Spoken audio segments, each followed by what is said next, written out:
We're delighted to welcome you back to Shakespeare Live at Cleeve House.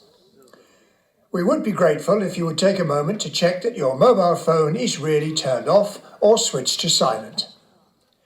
In the unlikely event of an emergency, please leave your seat when asked to do so by a steward and assemble on the grass at the front of Cleeve House. Please do not leave the site until you are advised that it is safe to do so. We would ask you to help us in keeping everyone safe by ensuring that you are sitting in the seats allocated and by taking care to maintain social distance from others when moving around the site. Thank you and enjoy the show.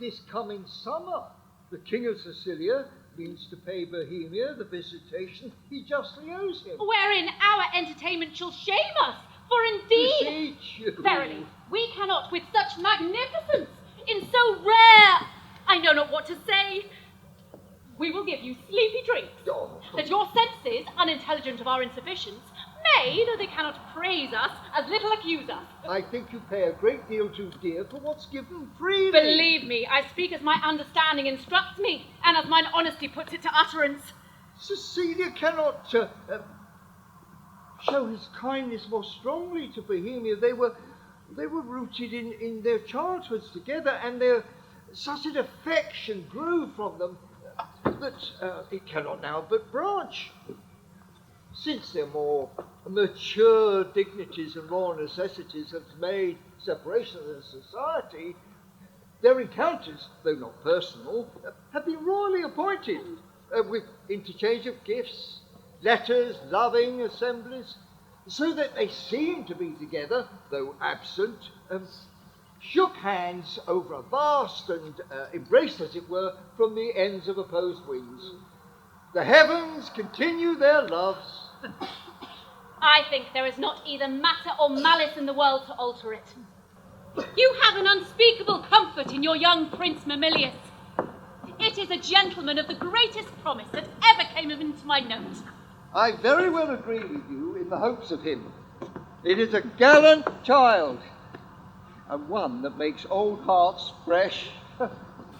They that went on crutches ere he was born now desire their life to see him a man. Would they else be content to die? Oh, yes, if there were no other reason why they should live. If the king had no crutches, they would desire to live on crutches till he had one.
angels of the watery stars, been the shepherd's note since we left our throne without a burthen. Time has long again filled up, my brother, with our thanks. And yet we should, for perpetuity, go hence in debt.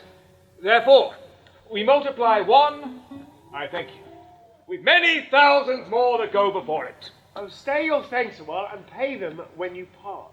Sir, that is tomorrow. I am questioned by my fears of what may chance or breed upon our absence. Besides, we stay to tie your royalty. We are tougher, brother, than you can put us to it. No longer stay. 1 7 night longer. Forsooth, tomorrow. We'll part the time betweens then, and in that I'll no gainsay. Press me not. Beseech you so. There is no tongue could move. No, none in the world so soon as yours could win me. And so it should now, if there were necessity in your request. And yet, it is needful I deny it. My affairs do even drag me homeward. Therefore, farewell, our brother. Tongue-tied, our queen. Speak you. I had thought, sir, to have held my peace until you had drawn oaths from him not to stay. You, sir, judge him too coldly. Tell him you are sure all in Bohemia's well. Ah, well said, Hermione. To tell, he longs to see his son were strong. But let him say so then, and let him go. Yet, of your royal presence, I'll adventure the borrow of a week. When at Bohemia you take my lord, I'll give him my commission to let him there a month behind the date prefixed for parting. You'll stay? No, madam. Nay, but I you may will. not. Verily. Verily. You put me off with limber vows.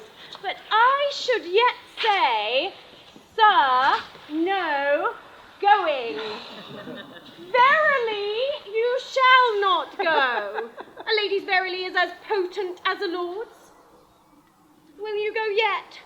Force me to keep you like a prisoner, not like a guest. What say you, my prisoner or my guest? By your dread verily, one of them you shall be. Your guest, then, madam.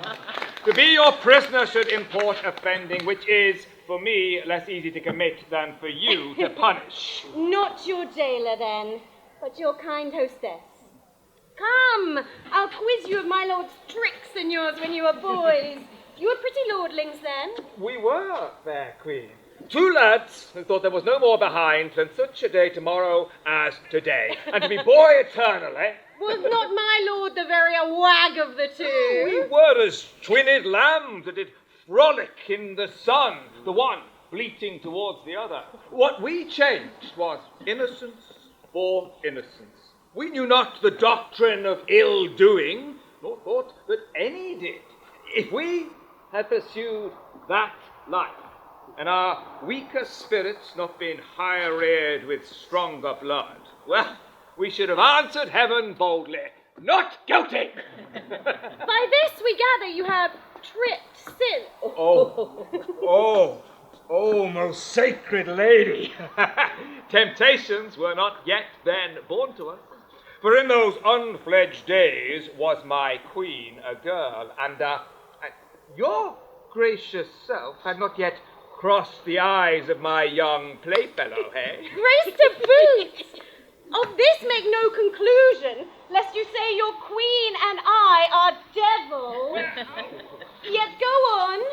The offences we have made you do will answer. If you first sinned with us, and that with us you did continue fault, and that you slipped not with any but us. Is he won yet? He'll stay, my lord. Ah, at my request he would not. Hermione, my dearest, I never spoke as to better purpose. Never? Never but once. What? Have I twice spoke well? When was before? I prithee tell me. Our praises are our wages. But to the goal. My last good deed was to entreat his stay. What was my first? But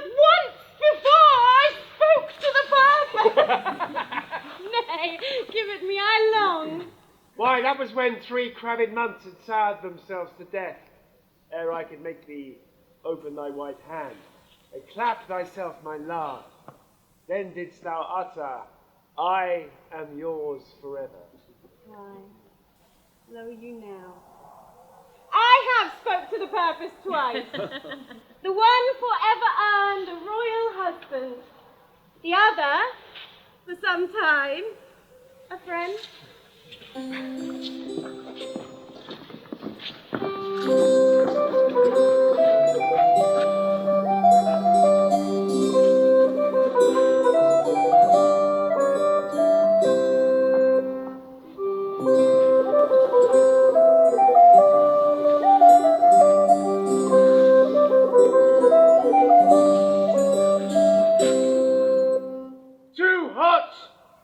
Too hot! To mingle friendship far is mingling bloods.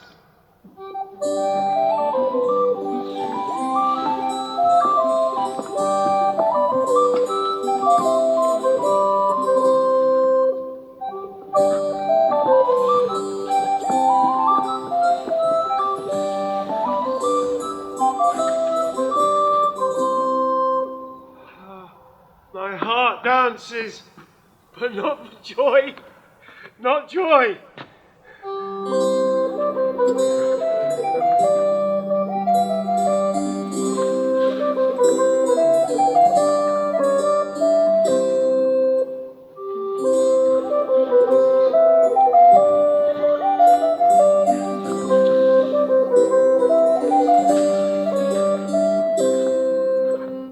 To be paddling palms and pinching fingers as now they are, and making practice smiles as in a looking glass, and then to sigh.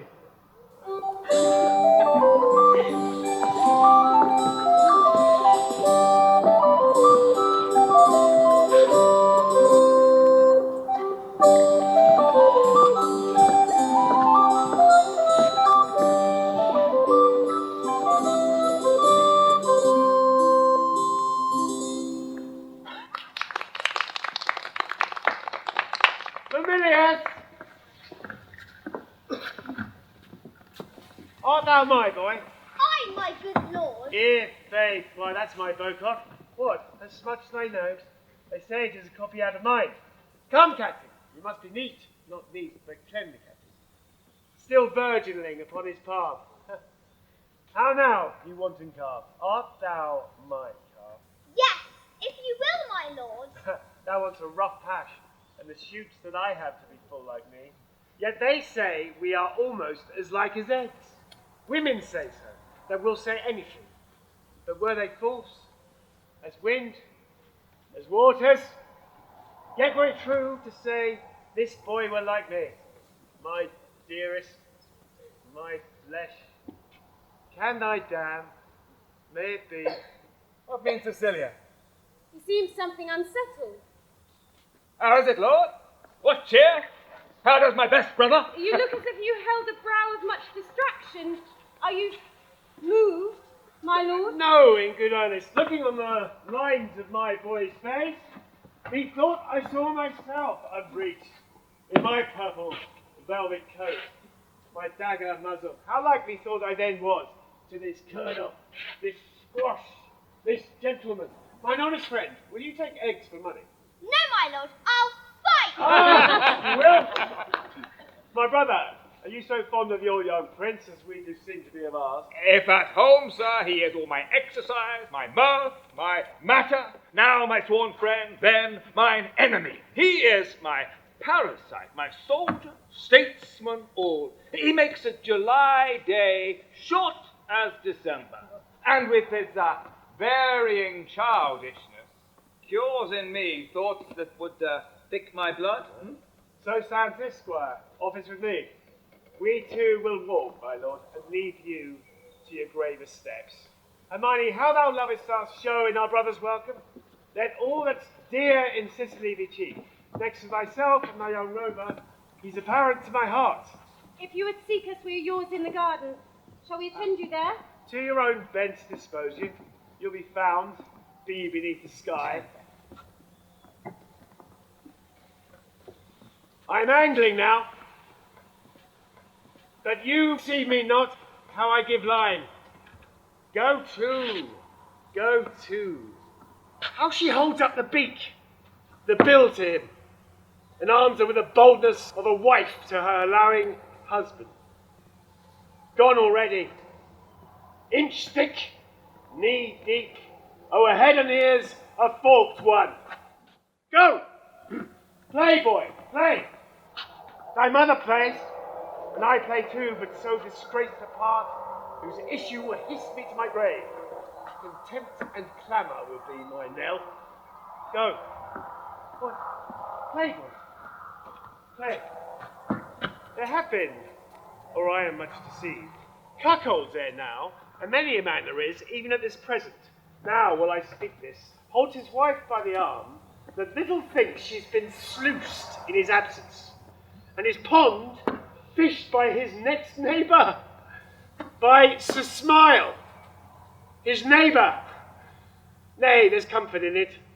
Should all despair that have revolted wives, the 10th of mankind would hang themselves.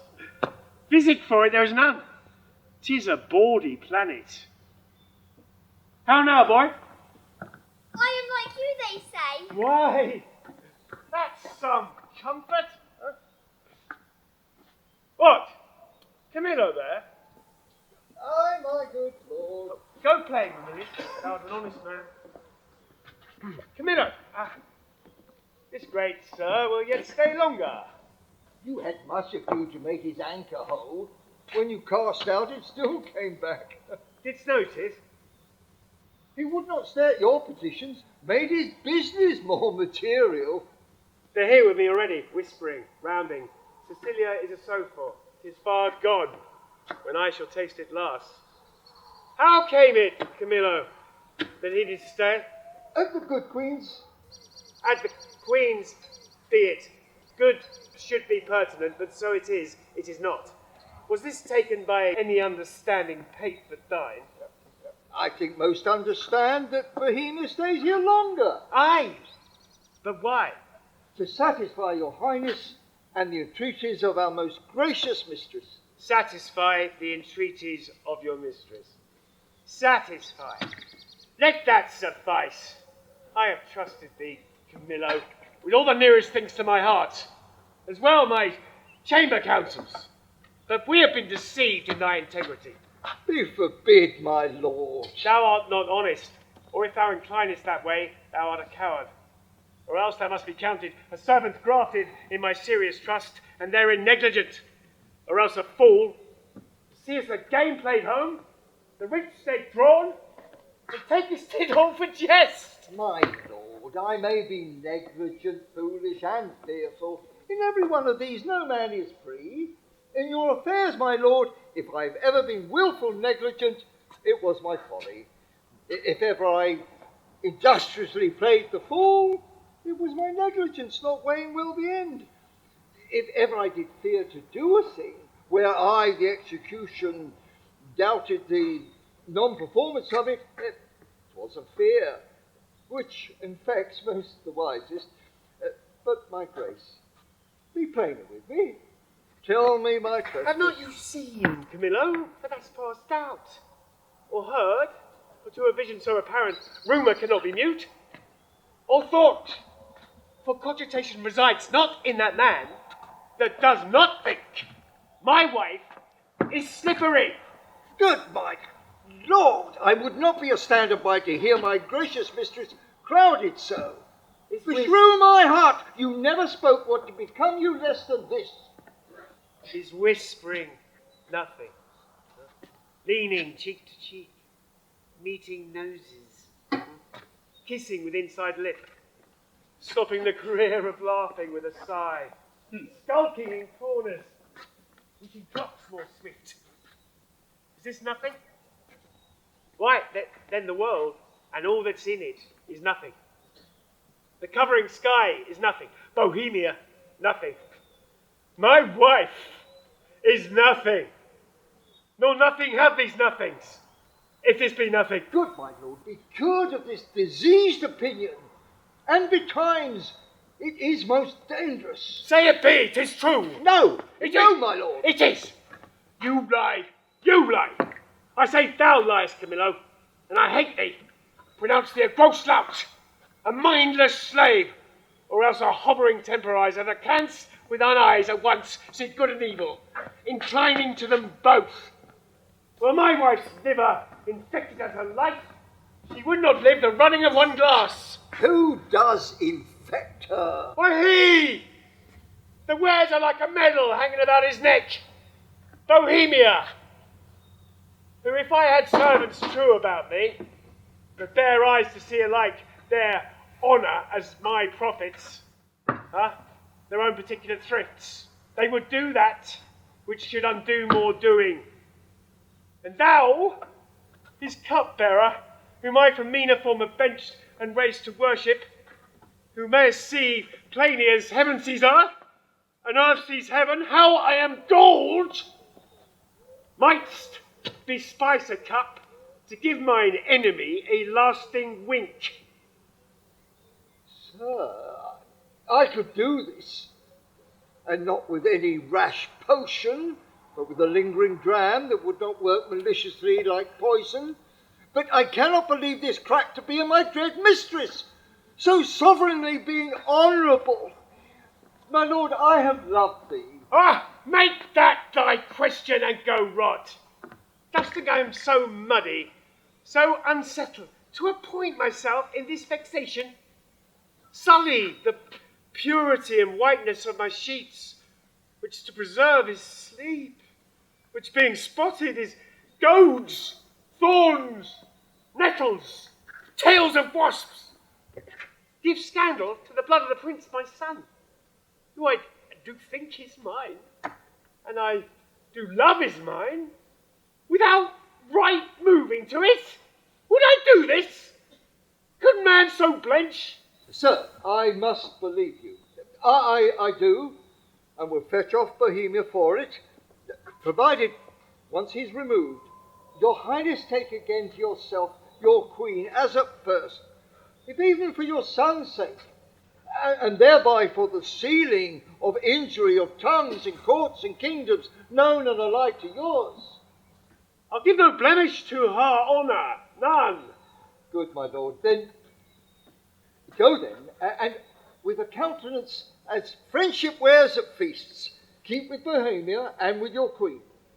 I am his cupbearer, and if he receive of me a wholesome beverage, account me not your servant.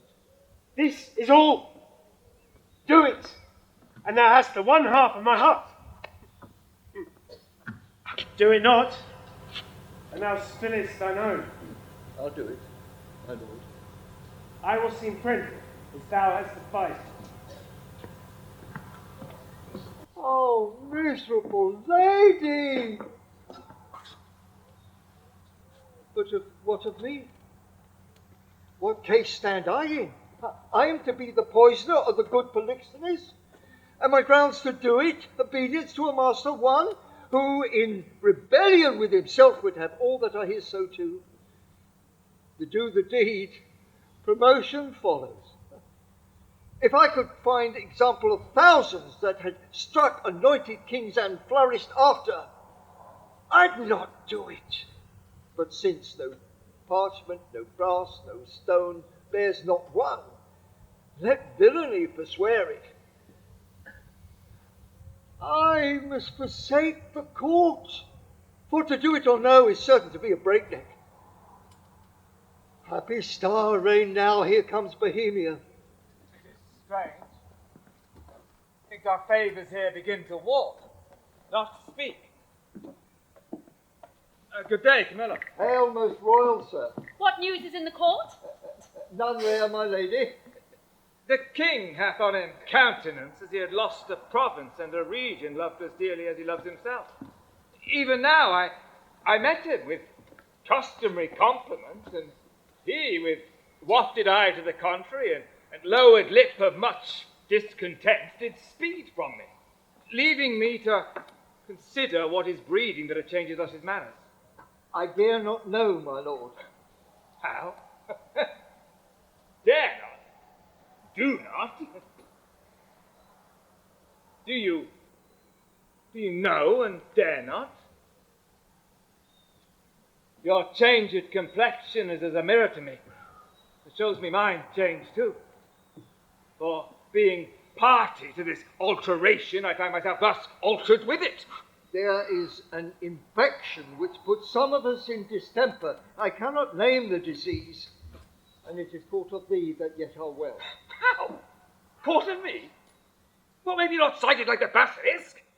I have known thousands who have spent the better by my regard, but killed none so.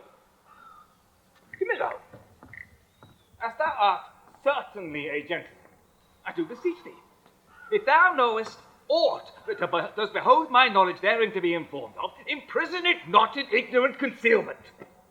I may not answer. A sickness, caught of me, and yet I well.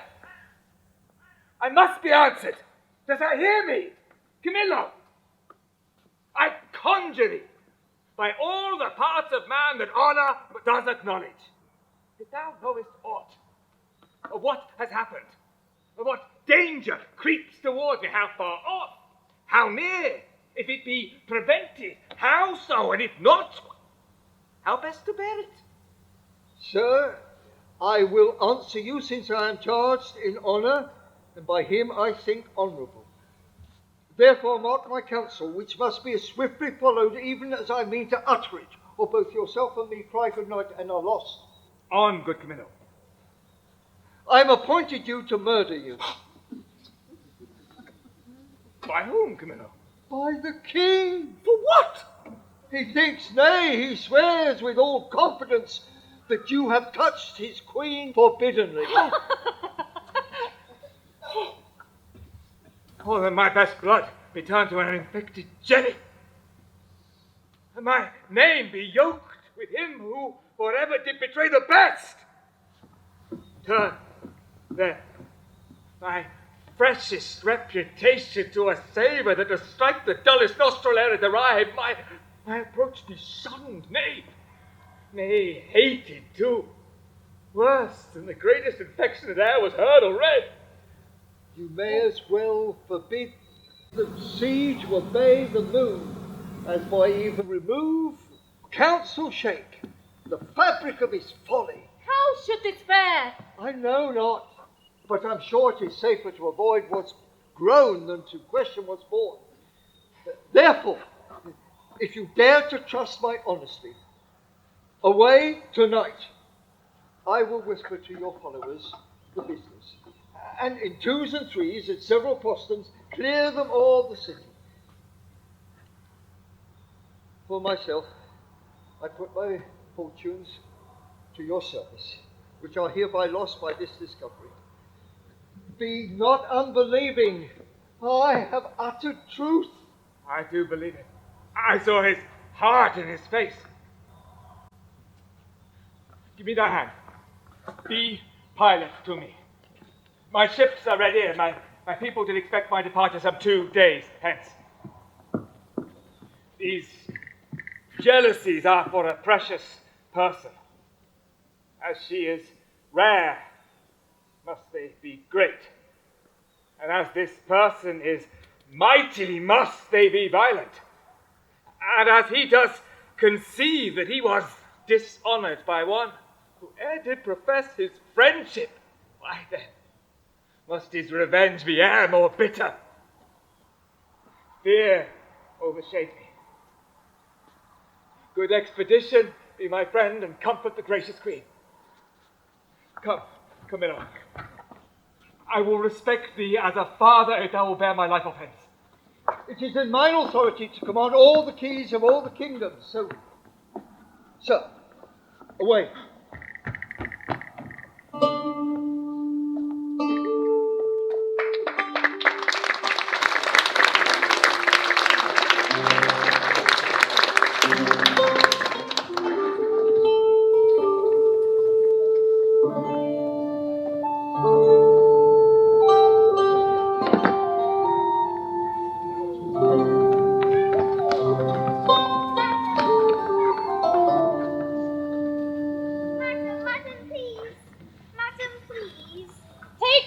to you, he so troubles me, 'tis past enduring. Oh, my gracious lord, shall I be your playfellow? No, I'll none of you. Why, my sweet lord? You'll kiss me hard and speak to me as if I were a baby still. I love you better. And why so, my lord? Not for because your brows are blacker. Yet, black brows, they say, become some women's best. Who taught you this? I learned it out of women's faces. Pray now, what colour are your eyebrows? Blue, my lord. Nay, that's a mock. I've seen a lady's nose that has been blue, but not her eyebrows. Hark ye. The Queen your mother rounds the place, and we shall be delivered of a fine new prince one of these days. And then you'll wanton with us, if we'll have you. She is spread of late into a goodly bulk. Good time encounter her. What wisdom stirs amongst you? Come, sir, I am for you again now. Come on, sit down and tell us a tale. Merry or sad shall it be? As merry as you will. A sad tale's better for winter. I have one of sprites and goblins. Well, let's have that then, good sir. Come on, sit down and try to fright me with your sprites. You're powerful at it. There was a man May sit, then on. dwelt by a churchyard. I will tell it softly. Yond cricket shall not hear it. Come on then and give it in mine ear. Was he met there? Camillo with him? Behind the tuft of pines I met them. Never saw men scarce on their way. I eyed them even the way to their ships. How blessed am I, my just censure, in my true opinion. How accursed in being so blessed. There may be in the cup a spider steeped, and one may drink, depart, and yet partake no venom, for his knowledge is not infected. But if one present the abhorred ingredient to his eye, make known how he hath drunk, he cracks his gorge, his sides with violent heft. I have drunk and seen the spider. Camillo was his help in this, his pander. There is a plot against my life, my crown. All's true that is mistrusted. That false villain whom I employed was pre-employed by him. How came the postern so easily opened? On his great command, which hath often so prevailed so than on your command. I know it too well. Give me the boy. I'm glad you did not nurse him. Though he does bear some signs of me, yet you have too much blood in him. What is this, sport? Bear the boy hence. He shall not come about her. Away with him. Let us sport herself with that she's big with, for 'tis Polixenes has made thee swell thus. And I would say he has not. And I would be sworn you would believe my saying. You, my lord, look on her. Mark her well. Be but about to say she's a goodly lady, and the justice of your hearts will thereto add, 'tis pity she's not honest, honourable. Praise her but for this, and without door form, but be it known, by one who has most cause to grieve it should be, she's an adulteress. Should a villain say so, you are much more a villain. You, my lord, you but mistake. You mistook, my lady, Polixenes for Leontes. O thou thief! She's an adulteress, I've said with whom. More, she's a traitor, and Camillo is a federate with her. And one who knows what she should shame to know herself. She's a bed swerver! Aye, and privy to this, their late escape. No, by my life, privy to none of this. How will this grieve you when you shall come to clearer knowledge that you have thus published me? Gentle, my lord, you scarce can write me thoroughly, and to say you did mistake. No! If I mistake in those foundations which I build upon, the centre is not big enough to bear a schoolboy's top. Away with her! To prison! Lisa! Ah, shush! He that shall speak for her is a far off guilty, but that he speaks. There is some ill plan at reign. I must be patient until the heavens look with an aspect more favourable. Good my lords, I am not prone to weeping as our sex commonly are, the want of which vain dew perchance will dry your pities. But I have that honourable grief lodged here that burns worse than tears drown. Beseech you all, my lords, with thoughts so qualified as your charities shall best instruct you. Measure me, and so the king's will be performed. Shall I be heard? Who is that goes with me? Beseech your highness, my woman may be with me, for you see my plight requires it. Do not weep, good fool, there is no cause. And you shall know your mistress has deserved prison, then abound in tears as I come out. This action I now go on is for my better grace. Adieu, my lord. I never wished to see you sorry. Now I trust I shall. Amelia, come. You have leave. Go! Do our bidding, heads. Beseech your majesty, call the queen again. Be certain what you do, sir, lest your justice prove violence, in the which three great ones suffer: yourself, your queen, your son. For her, my lord, I dare my life lay down, and will do it, sir. Please you to accept it. The queen is spotless in the eyes of heaven and to you.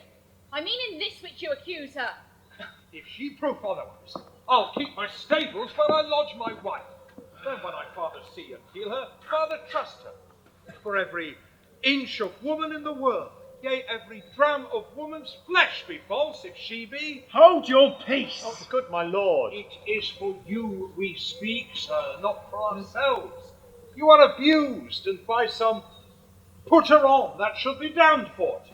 Did I know the villain, I would damn him. I have 3 daughters. She honour flawed, by mine honour, I'd rather geld them all myself, that they should not produce fair issue. Cease! No more. You smell this business with a sense as cold as a dead man's nose. But I do see it and feel it. This be so. We need no grave to bury honesty.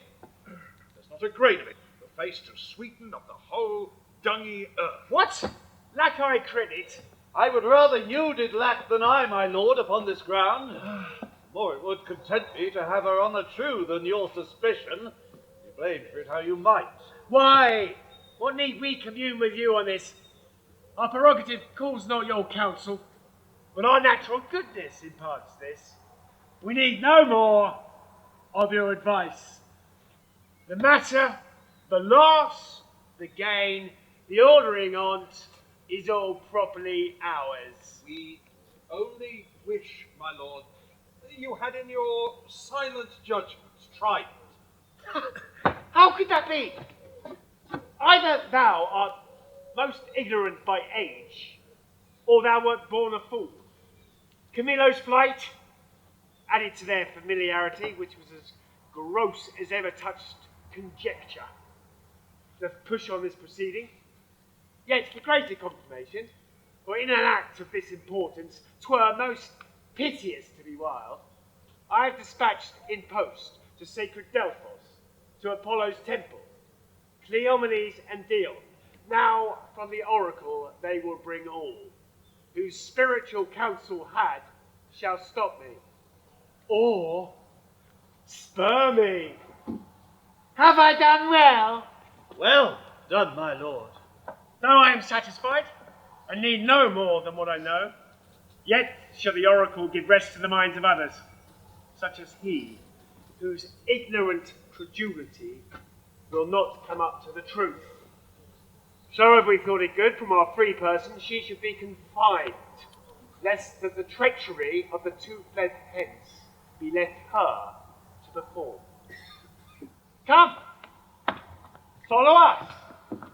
We are to speak in public, for this business will rouse us all. to laughter, as I take it, if the good truth were known. The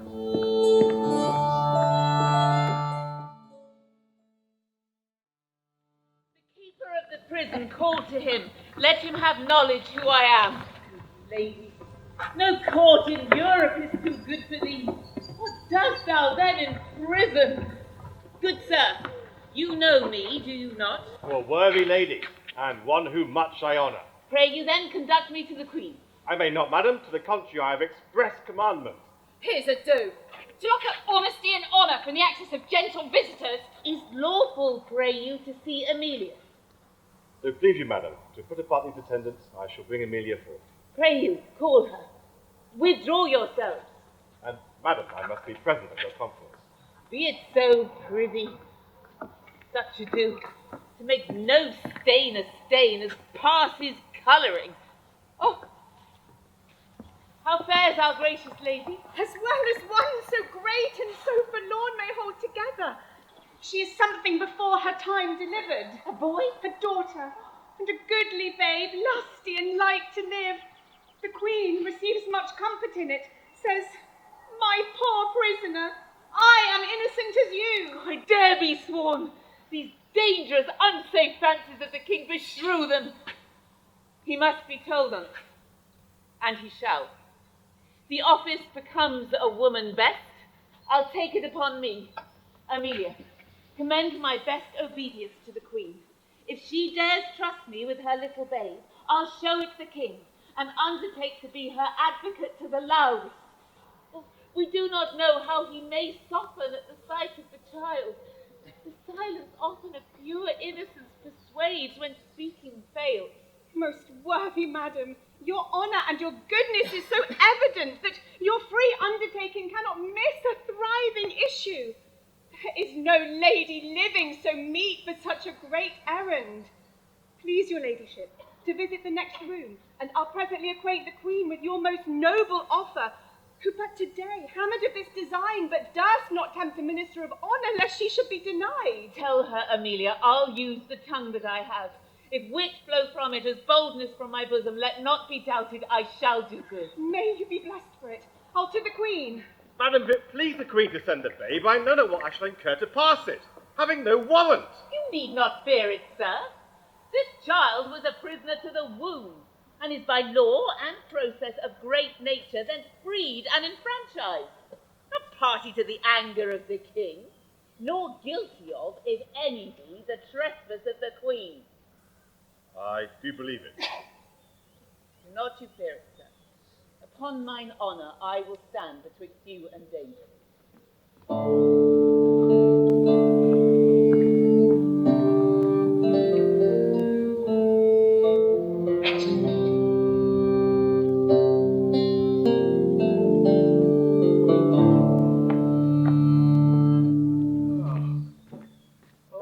Nor night, nor day, no rest. 'Tis but weakness to bear the matter thus. Mere weakness. If the cause were not in being. Part of the cause, she the adulteress. For the harlot king is quite beyond mine arm, out of the blank and level of my brain. Plot proof, but she I can hook to me, say that she were gone. Given to the fire. A moiety of my rest might come to me again. Who's there? My lord, How does the boy? he took good rest tonight. 'Tis hoped his sickness is discharged. To see his nobleness conceiving the dishonour of his mother, he straight declined, drooped, took it deeply, fastened and fixed the shame on't in himself, threw off his spirit, his appetite, his sleep. Downright languished. Leave me alone, go. See how he fares. Fie! No thought of him. Oh, thought of my revenges that way recoil upon me. For present vengeance taken on her. Camillo and Polixenes laugh at me. Make their pastime at my sorrow. They should not laugh if I could reach them, nor shall she within my power. You must not enter. Nay, rather, good my lord, be second to me. Fear you his tyrannous passion more alas than the queen's life? A gracious, innocent soul, more free than he is jealous. That's enough. Madam, he hath not slept tonight, commanded none should come at Oh, him. not so hot, good sir. I do come to bring him sleep. 'Tis such as you that creep like shadows by him, and do sigh at each his needless heavings. Such as you nourish the cause of his awaking. I do come with words as medicinal as true, honest as either, to purge him of that humour that presses him from sleep. What noise there, Ho? No noise, my lord, but needful conference about some gossips for your highness. How? Away with that audacious lady. Antigonus, I charge thee she should not come about me. I knew she would. I told her so, my lord, on your displeasure's peril and on mine. She should not visit you. What? Canst not rule her? Well, from all dishonesty he can, in this, unless he take the course that you have done, commit me for committing honour, trusted he shall not rule me. When she will take the rein, I let her run, but she'll not stumble.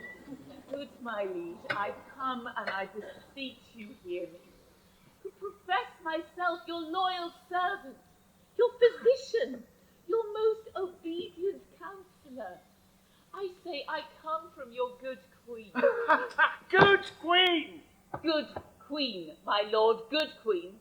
I say good queen, and would by combat make her good, so were I a man. Force her head! Let him but make but trifles of his eyes first hand me, on mine own accord I'll off. But first I'll to my errand. The good queen, for she is good, have brought you forth a daughter. It is, commend it to thy blessing. Out!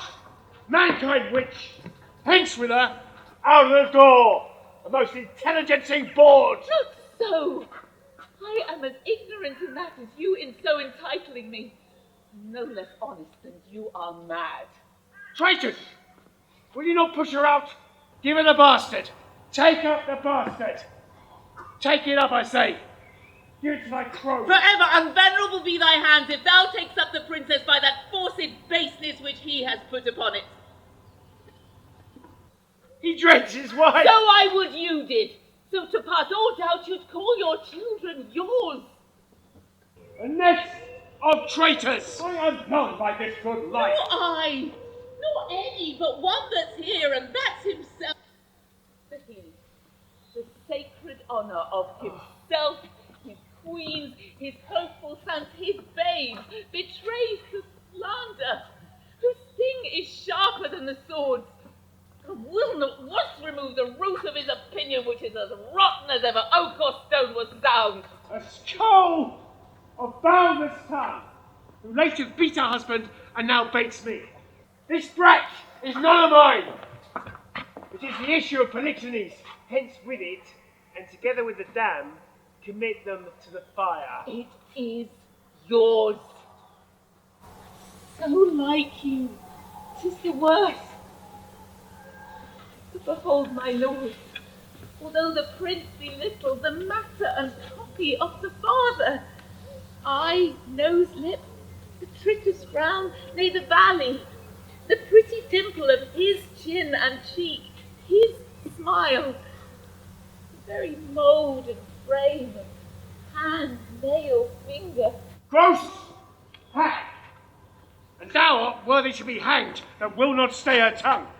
Hang all the husbands that cannot do that feat. Hardly one subject. Once more, take her hence! A most unworthy and unnatural lord can do no more. I'll have thee burnt! I care not!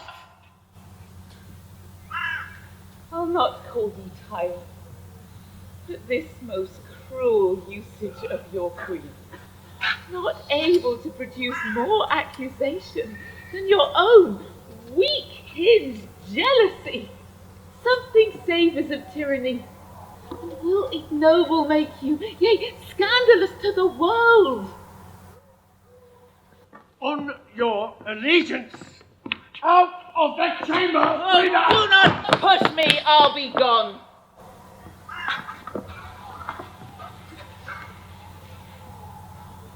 Look to your babe, Lord. 'Tis yours. You, that are so tender o'er his follies, will never do him good, not one of you.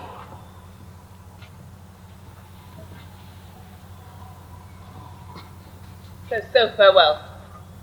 We are gone. Thou, traitor, hast set on thy wife to this. My child, away with it. Even now, thou hast a heart so tender o'er it. Take it hence, and see it instantly consumed with fire. Even now, unnumbered thou, take it up straight. Within this hour, bring me word 'tis done. And by good testimony, or I'll seize thy life with what thou else callest thine. If thou refuse, and wilt encounter with my wrath, say so, and the bastard brains with these my proper hands shall I dash out. Go, take it to the fire, for thou settest on thy wife. Did not, my good lord. These lords, my noble fellows, can clear me in't. We can. My royal liege, he is not guilty of her coming hither. Liars all! We beseech your highness to give us better credit. We have always served you truly, and we beseech you to esteem of us. And on our knees we beg, in recompense for our dear services past and to come, that you do change this purpose, which being so horrible, so bloody, must lead on to some foul issue. We all kneel. I am a feather for each wind that blows. Shall I live on? See this bastard kneel and call me father. Better burn him now. Bring the curses then. But be it. Let it live. It shall not neither. You, sir. Come you hither. You that have been so tenderly officious to save this bastard's life. Oh, 'tis a bastard. So sure as this beard's grey. What will you adventure to save this brat's life? Anything, my lord, that my ability may undergo and nobleness impose. At least this much. I'll pawn the little blood that I have left to save the innocent. Anything possible. It shall be possible. Swear by this sword thou wilt perform my bidding.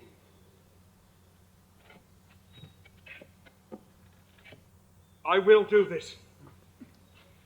Mark and perform it, seest thou, for the fail of any point in it shall not only be death to thyself, but to thy lewd-tongued wife, whom for this time we pardon. We enjoin thee, as thou art liege man to us, that thou carry this female bastard hence, and that thou bear it to some remote and desert place, quite out of our dominions, and that there thou leave it, without more mercy, to its own protection and favour of the climate. Take it! I will do this, though present death had been more merciful. Come on, poor babe. Some powerful spirit instruct the kites and ravens to be thy nurses. Wolves and bears, they say, casting their savageness aside, have done like offices of pity. Sir, be prosperous, or thing condemned to loss. No! I'll not rear another child. Please, your highness, host from those who sent the Arcanine come, Cleomenes and Dion, being well arrived from Delphos, are both landed, hasting to the court. So please you, sir, their speed has been beyond account. 23 days they have been absent. 'Tis good speed, foretells the great Apollo suddenly will have the truth of this appear. Prepare you, lords. Summon a session, that we may arraign our most disloyal lady. For as she hath been publicly accused, so shall she have a just and open trial. The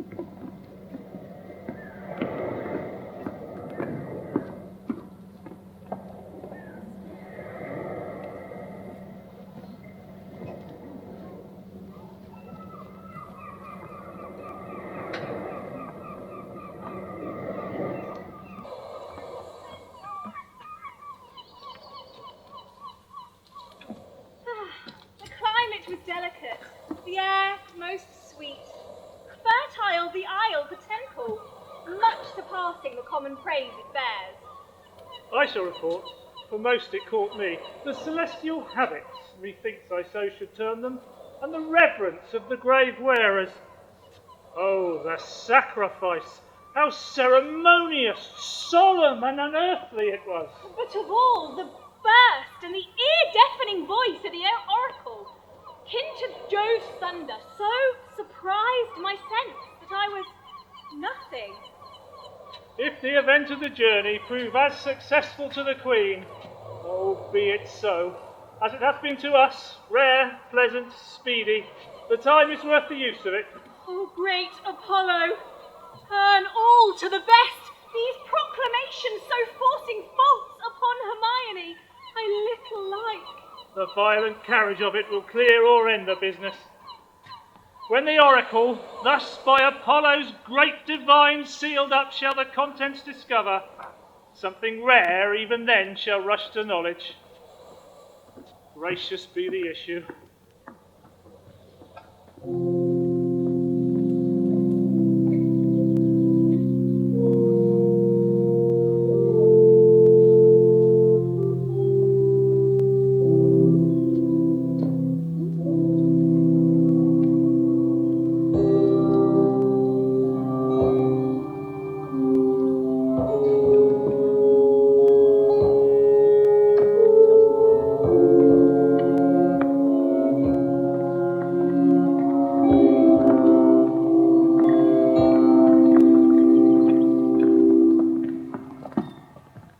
Sessions, to our great grief we pronounce, even pushes against our heart. Party tried, the daughter of a king, our wife, and one of us too much beloved. And to be clear of being tyrannous, since we so openly proceed in justice, which shall have due course, even to the guilt or the purgation.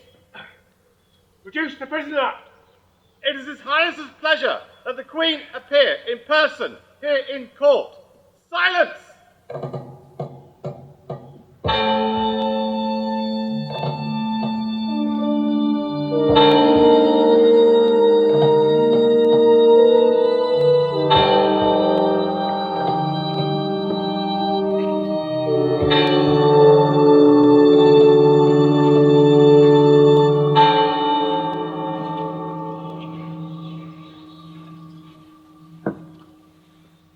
Read the indictment.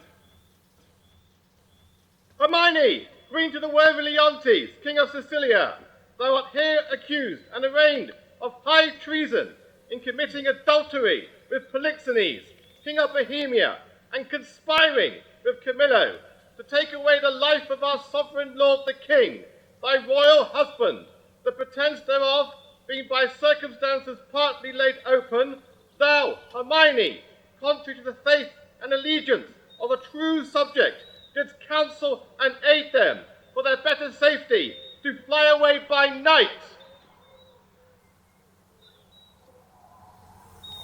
Since what I am to say must be but that which contradicts my accusation, and the testimony on my part no other but what comes from myself, it scarce shall boot me to say not guilty. Mine integrity being counted falsehood shall, as I express it, be so received.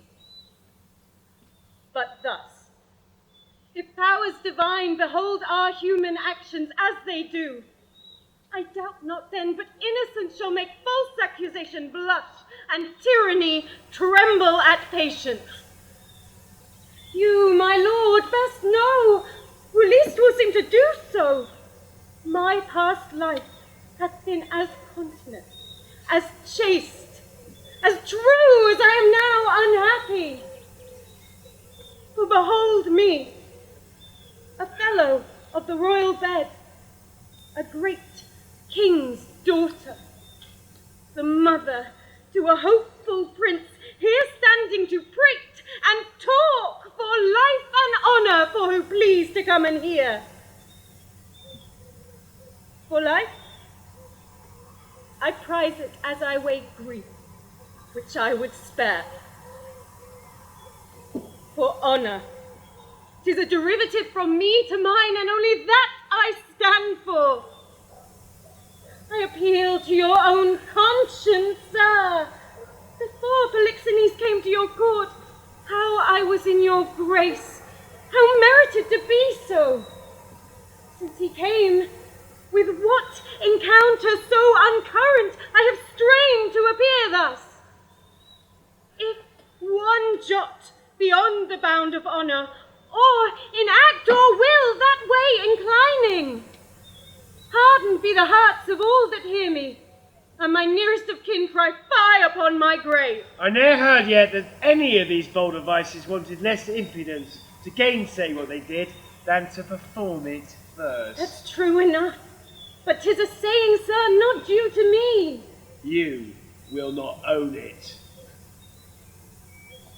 For Polixenes, with whom I am accused, I do confess I loved him as in honour he required, with such a kind of love as might become a lady like me, with a love so and no other as yourself commanded, which not to have done, I think had been in me both disobedience and ingratitude to you, and towards your friend whose love had spoke, even since it could speak, from an infant, freely, that it was yours.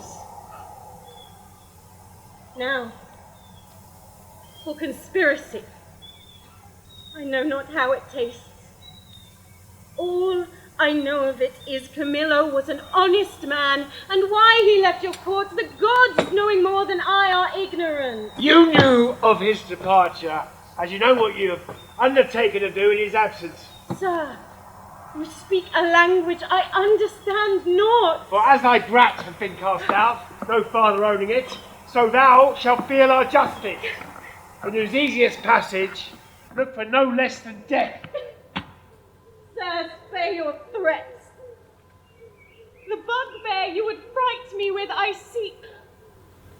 To me, can life be no commodity? The crown and comfort of my life, your favour, I do give for lost, for I do feel it gone, and know not how it went. My second joy, and first fruits of my body, from his presence I am barred like one infectious. My third comfort, starred most unluckily, it's from my breast the innocent milk in its most innocent mouth held out to murder. Myself on every post proclaim the strumpet. With immodest hatred the childbed privilege denied. Lastly, hurried here to this place in the open air before I have got strength of limit.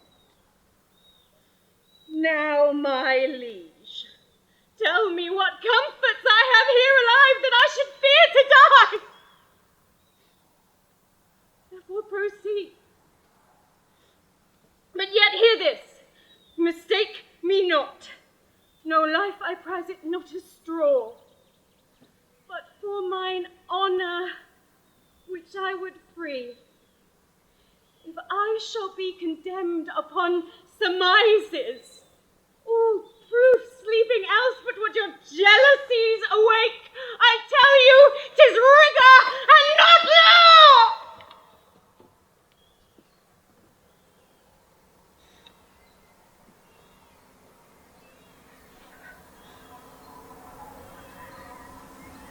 Your honours all, I do refer me to the oracle. Apollo be my judge. This your request is altogether just. Therefore bring forth and in Apollo's name his oracle. The Emperor of Russia was my father. Oh, that he were alive and beholding his daughter's trial. That he did but see the flatness of my misery. But with eyes of pity, not revenge. You here shall swear upon this sword of justice that you, Cleomenes and Dion, have been both at Delphos and from hence have brought the sealed up oracle by the hand delivered of great Apollo's priest, and that since then you have not dared to break the holy seal, nor read the secrets in it. All this we swear. I break up the seals and read.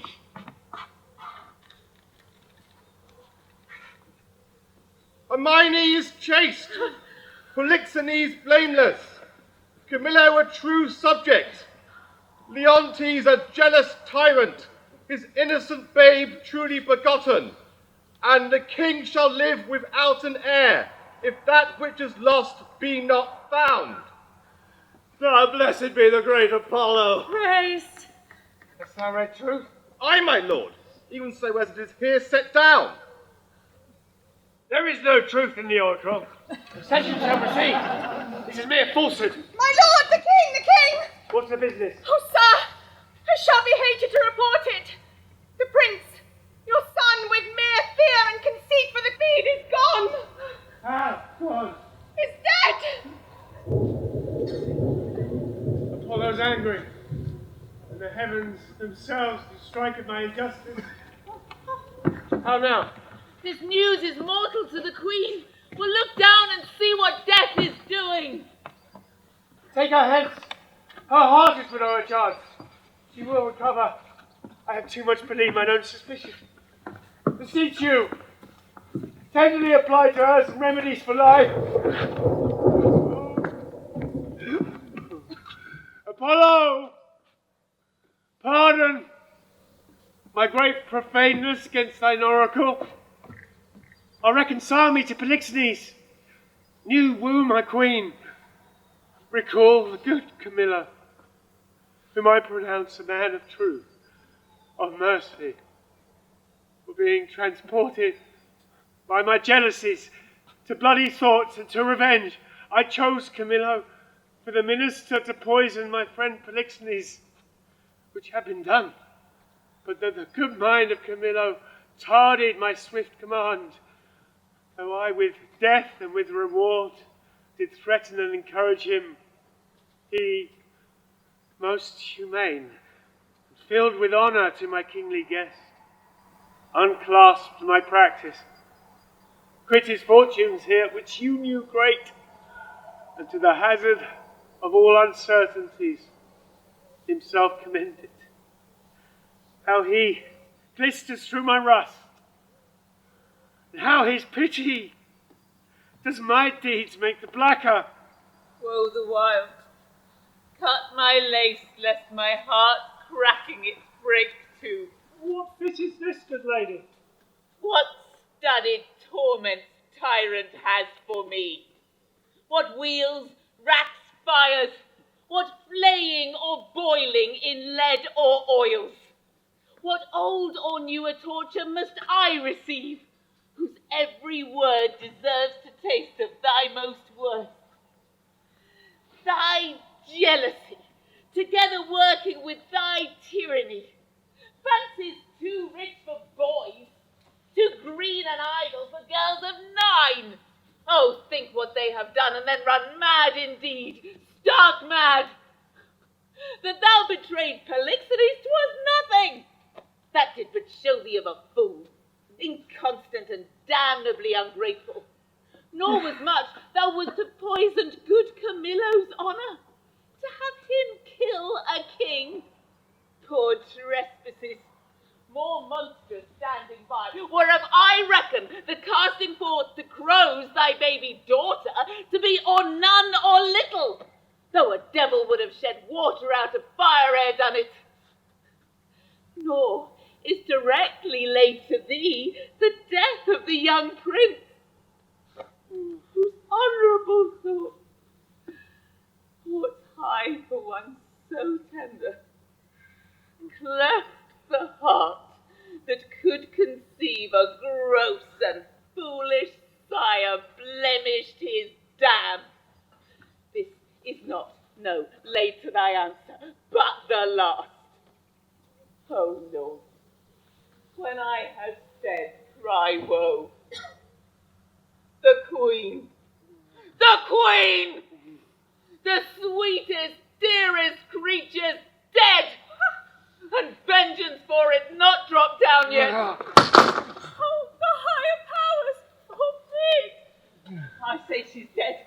I swear it. If word nor oath prevail not, go and see.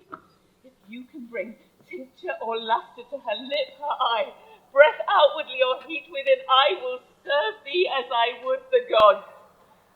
But, O thou tyrant, do not repent these things, for they are heavier than all thy woes can stir. Therefore betake thee to nothing but despair. 1,000 knees, 10,000 years together, naked, starving on a barren mountain, and still winter in storm perpetual could not move the gods to look the way thou wert. God, I cannot speak too much. I have deserved all tongues to talk their bitterest. Say no more. However this business goes, you have made hurt in the boldness of your speech. I am sorry for it. All faults I make, when I do come to know them, I do repent. Alas, I have shown too much the rashness of a woman. He is touched to the noble heart. What's gone and what's past out should be pursued. Do not receive affliction at my petition. Rather, I beseech you, let me be punished who have minded you of what you should forget. With my leave, sir, royal sir, forgive a foolish woman. The love I bore your queen, no, fool again, speak of her no more, nor of your children. Will not remember you, my own lord, who is lost too. Take your patience to you. I'll say nothing. Prithee, bring me to the dead bodies of my queen and son. One grave shall be for both. Once a day I'll visit the chapel where they lie, and the tears shed there shall be my recreation. So long as nature will bear up with this exercise, so long I daily vow to use it. Come, and lead me unto these sorrows.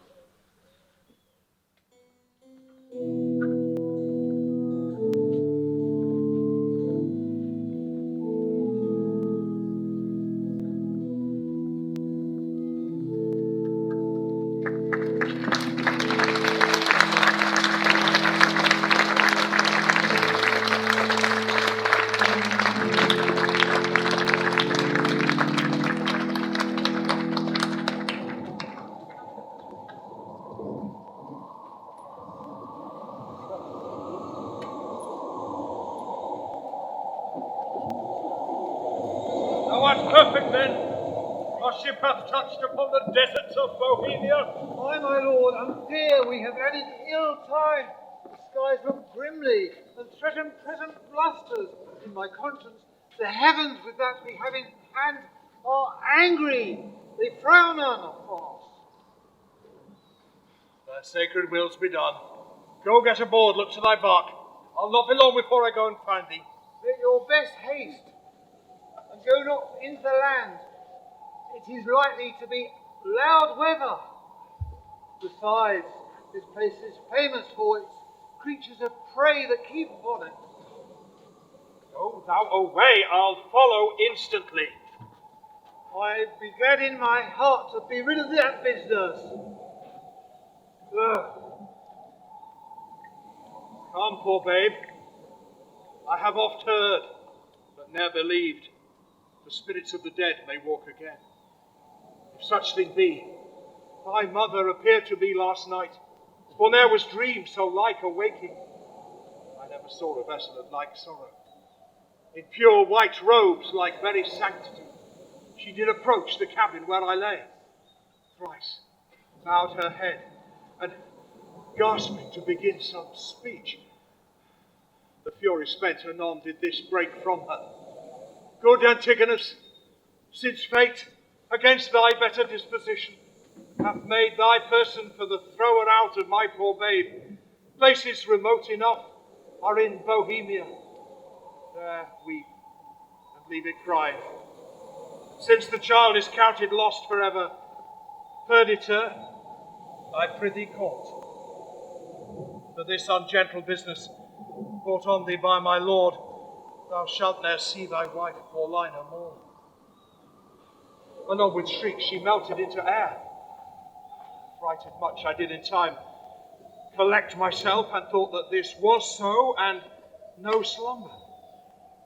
I do believe Hermione hath suffered death, and that Apollo would, this being the issue of King Polixenes, that it should here be laid, either for life or death, upon the earth of its right father. Blossom, speed thee well. There lie, and there thy character.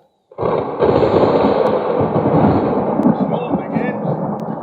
O wretch, my lad, while the smalt art thus exposed to loss and what may follow, weep I cannot, but my heart bleeds. And most accursed am I to be by oath enjoined to do this. Farewell, today frowns more. Though I'd like to have a lullaby too rough, I never saw the heavens so dim by day. Well may I get aboard. A savage tremor. This is the chase. I am lost. I am lost forever.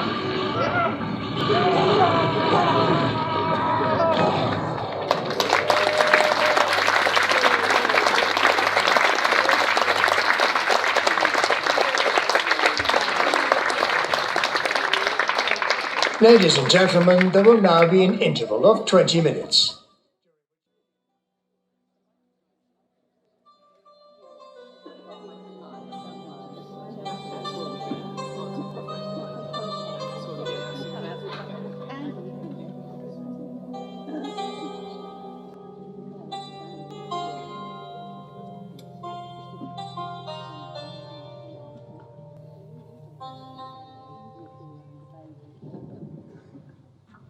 Whoa! Whoa! Whoa! Whoa!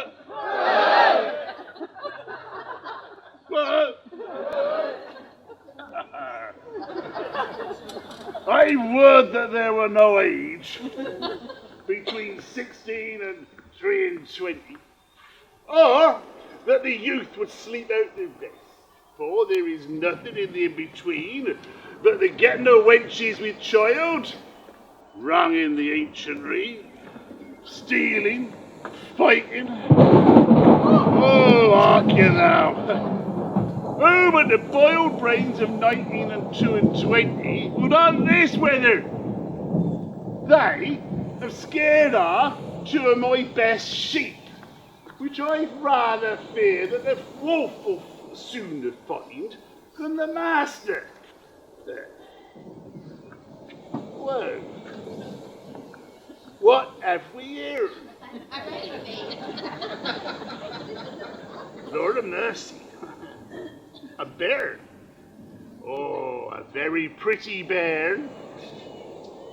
A boy or a child, I wonder? Ah, a pretty one. A very pretty one. Oh. This has been some scape.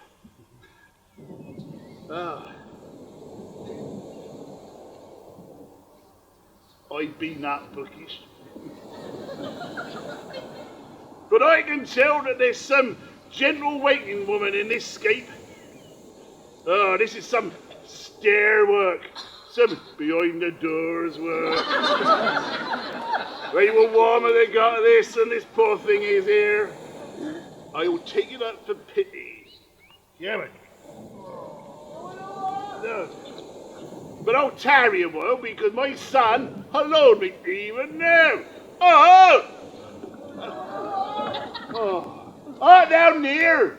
Wait, if thou can talk on something that when thou art dead and rotten, come hither. Oh, what aileth thou, man?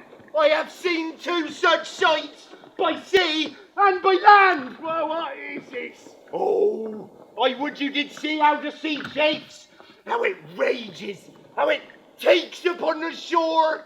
Oh, the piteous cries of the poor souls, sometimes to see him, and then not to see him. And now, it's the ship's moon, mast bore in the moon with her mainmast, and anon swallowed with froth, like you'd thrust a cork into hogshead. And then, to see how the bear tore out his shoulder bone. Oh, well, he cried out for me to help him. Said his name was Antigonus, the nobleman. But first, to make an end of the ship, to see how the sea flap-dragoned it, and the poor souls roared out, and the sea mocked them. And then to see how the poor gentleman roared out, and the bear mocked him, both roaring louder than the sea or weather. Oh, Lord have mercy, where was this? No, I've not went since I seen the sights. The men are not yet cold under water. The bear's not half dined. He's at it now. Oh, well, I would rather I'd been by than I could have helped the old man. I would you have been by the ship's side. There your charity would have lacked footing. Heavy matters. Heavy matters. Now look at you, boy. Bless thyself. Thou dealest with things dying. I with things newborn. Lucky, yeah. That is the bearing class of a squire's child. Looky here. Come in, look in there, boy. Look, come here. Take that up. Take it up. Take it up. Take it up. Open that. See, I was told me that I would be rich by the fairies. And this is a changing thing, so, what's within, boy? The sins of your youth are forgiven you, you're well to do. It's gold! Gold! Oh, hey, that's fairy gold and 'twill prove so. Hey, keep it close, now, keep it close, and home by the nearest way. We are lucky, boy, but to be so still requires the utmost secrecy. Forget my sheep. Come on, boy, home. Go you the nearest way out with your findings. I'm going to go see if the bear have finished for the gentleman and how much he's eaten. If there's any left, I'm going to bury him. Oh, well, that's a good deed. Right. I'm on my way home now. This will prove a good deed.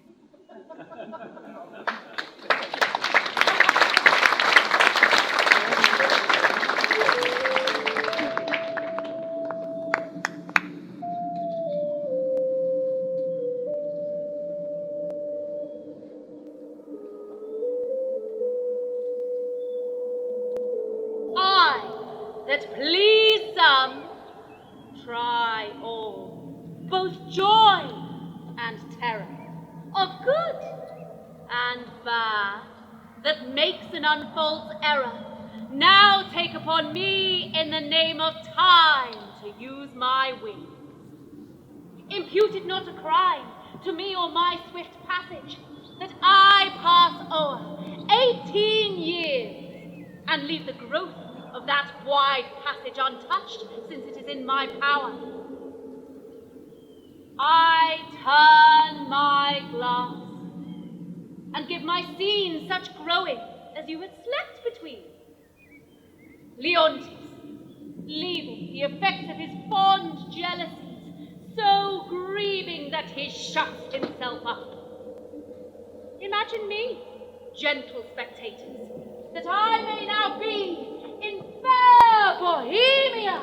And remember well, I mentioned a son of the king's, which Florizel I now name to you, and with speed so paced to speak of Perdita, now grown in grace, a shepherd's daughter.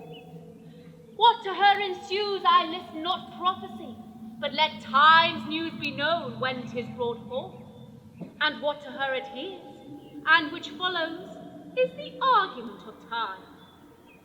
Of this allow, if ever you have spent time worse ere now, if never, yet the time herself doth say, she wishes you earnestly never may. I pray thee, good Camilla, be no more importunate. 'Tis a sickness denying thee anything, death to grant this. It's 18 years since I saw my country, and I desire to lay my bones there. Besides, the penitent king, my master, has sent for me, to whose sorrows I might be of some allay. Wipe not out the services thou hast done by leaving me now. The need I have of thee, thine own goodness hath made. Better not to have had thee than thus to lose thee. Thou, having made me businesses, which none without thee can sufficiently manage, must either stay to execute them, or take away with thee the very businesses thou hast made. As for that fatal country, Sicilia, I pray thee, speak no more. The very naming punishes me with the remembrance of that penitent, as thou calls him, and reconciled king, my brother. Loss of his most precious queen and child is still to be most afresh lamented. Say to me, Camilla, hast thou seen the Prince Florizel, my son? It's 3 days since I saw the prince. What his happier affairs might be are to me unknown. But I have noted of late he has been much removed from court. I have eyes under my service who look upon his removedness, from whom I have this intelligence, that he is seldom from the house of a most homely shepherd. A man, they say, who from the very nothing, and beyond the imagination of his neighbours, is grown to an unspeakable estate. I have heard, sir, of such a man who hath a daughter of the most rare note. The report of her is much extended than can be thought to begin from such a cottage. Likewise goes my intelligence. Thou shalt accompany us to the place, where we shall, not appearing as we are, speak to this shepherd, from whose simplicity I think it will not be uneasy to find the cause of my son's resort thither. I pray thee, Camilla, be a party in this business, and lay aside all thoughts of Cecilia. I willingly obey your command. My best, Camilla. We must disguise ourselves.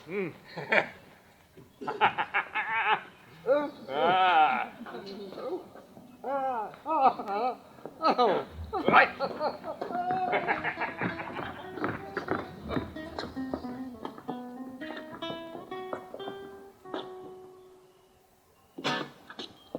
When daffodils begin to appear, with hay, the duxie, over the dale, why then comes in the sweet of the year. For the red blood reigns in the winter's pale, the red blood reigns in the winter's pale. The lark that tirra-lirra chants with hay, the thrush and the jay are summer songs for me and my aunts, as we lie tumbling in the hay as a wee lie tumbling in the hay. I have served Prince Florizel, yeah, and in my time worn 3 pile. Yeah, now I'm out of service. But shall I go mourn for that, my dear? The pale moon shines by night, and as I wander here and there, I then the most go right. I then the most go right. My father named me Autolycus, who, being as I am littered under Mercury, was likewise a snapper up of unconsidered trifles, like that. With dye and drab, I purchased this caparison, and my revenue is the silly cheat. But a gallows and knock are too powerful on the highway. What? Beating and hanging are terrors to me. For the life to come, I sleep out the thought of it. Hey, a prize. Huh? A prize. Let me see. Every 11 weathers Todd. Every Todd yields pound and odd shilling. 1,500 shorn. So what comes the wool to? The spring old. Mine. Oh, I cannot do it without counters. Let's see what this sister of mine be wanting from our feast. 3 pounds of sugar, 5 pounds of currants, rice. Rice? What's this sister of mine to do with rice? No, but father hath made her mistress of the feast, and she's laying it on. But she hath made me 24 nosegays for the shearers, so let's see. Saffron, mace,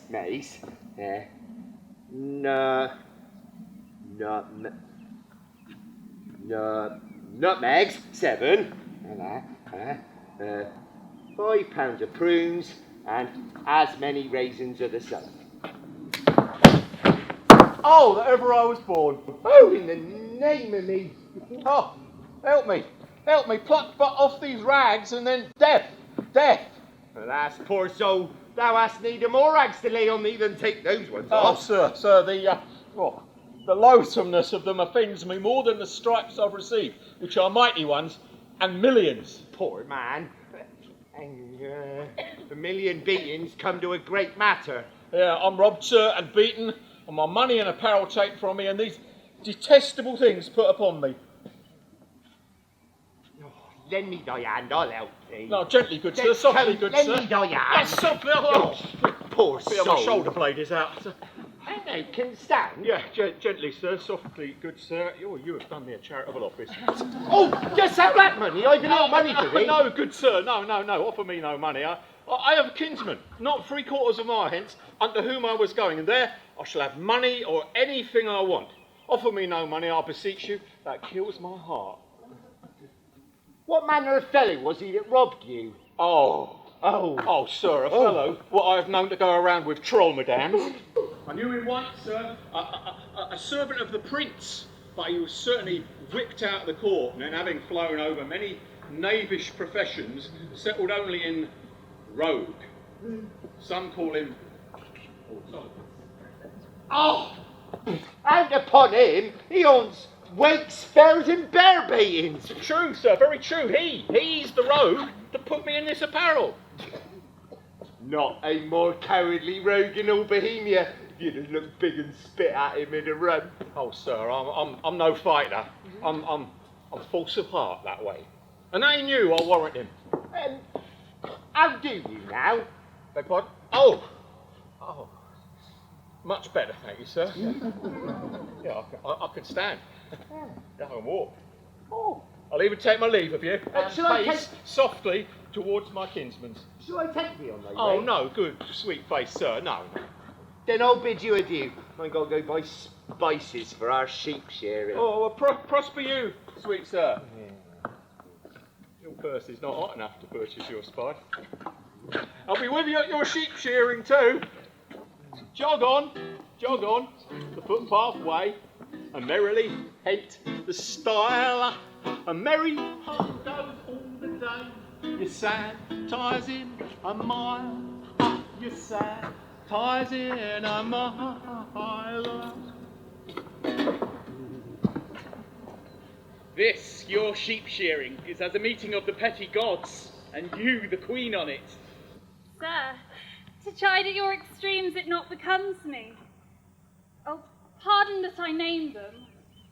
Your high self, the gracious mark of the land, have obscured with a swain's wearing, and me, poor lowly maid, most goddess-like pranked up.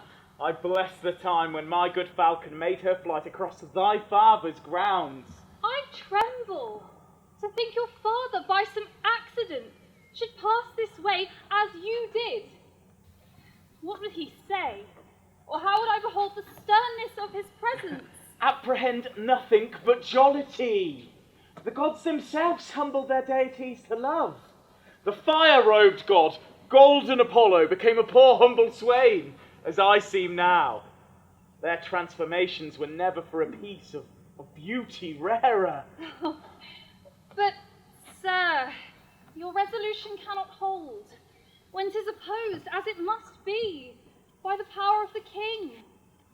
One of these two must be necessities, which then will speak, that you may change this purpose, or I my life. Thou dearest Perdita, with these forced thoughts I prithee, darken not the mirth of the feast, or I'll be thine, my sweet, or not my father's, for I cannot be mine own, nor anything to any, if I be not thine. To this I am most constant, though destiny say no. Be merry, gentle, strangle such thoughts. Your guests are coming. Lift up your countenance, as it were the day of celebration of that nuptial which we two have sworn shall come.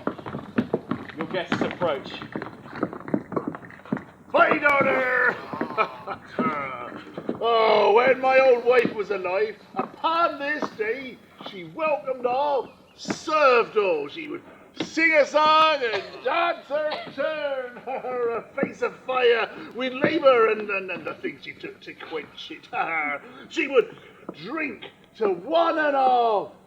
You are retired, as if you are a feasted one and not the hostess of the meeting. No, go bid our unknown friends to welcome. Oh, spare thy blushes, and say that which you are, the mistress of the feast, and bid us all welcome to your sheep shearing! Sir, welcome. 'Tis my father's wish I take on the hostesship of the day. You're welcome, sir. Give me those flowers there, Dorcas. Reverend sir, for you there's rosemary and rue. These keep seeming and savour all winter long. Grace and remembrance be to you both, and welcome to our shearing. Shepherdess, thou art a fair one, and well you suit his age with flowers of winter. Here's other flowers for you. Hot lavenders, mints, savoury, marjoram, the marigold, that goes to bed with the sun, and with it rises weeping. These are flowers of middle summer, and I think they are given to men of middle age. You're very welcome, sir. I can see grazing were of your flock, and only live by gazing. Out, alas! You'd be so lean that blasts of January would blow you through and through. Now, my fairest friend, I would I had some flowers of the spring that might become your time of day. And yours, that wear upon your virgin branches yet, your maiden heads growing. Daffodils, that come before the swallow dares, and take the winds of March with beauty. Violets dim, pale primroses that die unmarried, ere they can behold bright Phoebus in his strength. Lilies of all kinds. Oh, these I lack, to make garlands of, and my sweet friend to strew him over and over. What, like a corpse? No, like a bank for love to lie and play on. Come, take your flowers. When you speak, sweet, I'd have you do it ever. When you do sing, I'd have you buy and sell so. When you do dance, I wish you a wave of the sea, that you might do nothing but that. Each your doing, so singular in each particular, crowns what you are doing in the present deed, that all your acts are as queens. Doricles, your praises are too large, but that your use do plainly give you out an unstained shepherd. With wisdom I might fear, my Doricles, you wooed me the false way. I think you have as much skill to fear as I have purpose to put you to it. But come, our dance, I pray. Come, Perdita, so turtle-doves pair that never mean to part. I'll swear for 'em. This is the prettiest low-born lass that ever ran on the greensword. Nothing that she does or says but smacks of something greater than herself. Too noble for this place. She tells us something that makes her blood look out. My God, she is the queen of curds and cream. Come on, strike up. Mopsa shall be your mistress. Marry garlic to mend her kissing with. Now in good time. Not a word. A word. We stand upon our manners. Come, strike up!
What is this young swain that dances with your daughter? They call him Doricles.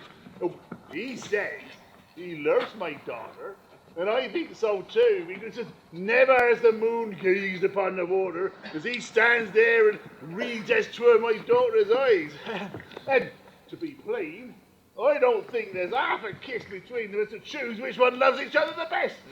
She dances featly. Oh, as she does everything, and well, to report that which should remain silent, if young Dorothy do like the panner, she shall give him that which he dreams not of.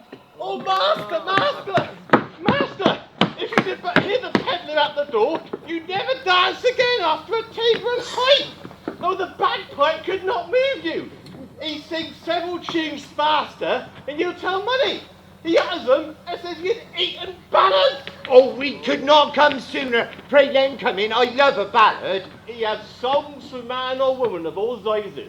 He has the prettiest love songs for me. This is a brave fellow. Believe me, an admirably conceited fellow. Does he have the braided wares? He has ribbons of all colours of the rainbow, cam-pitched lawns. He sings them over as if they were gods or goddesses. You think a smock were a she-angel, he's so chanced to work on it. Pray bring him in. Have him approach singing. Forewarn him, he must use no scurrilous words in his tunes. Thou hast of these pedlars that have more of them than you think, sister. I, good brother, will go about to sing. I've got a lawn as white as driven snow, cypress black as air was grow, gloves as sweet as damask roses, masks for faces and for noses, bugle bracelet, a necklace amber, perfume for a lady's chamber, pins and poking sticks of steel. What maids lack? What maids lack? What maids lack from head to heel? Come buy of me, come buy, lads, or else your lasses cry. Come buy of me, come buy, lads, or else your lasses cry. Come buy.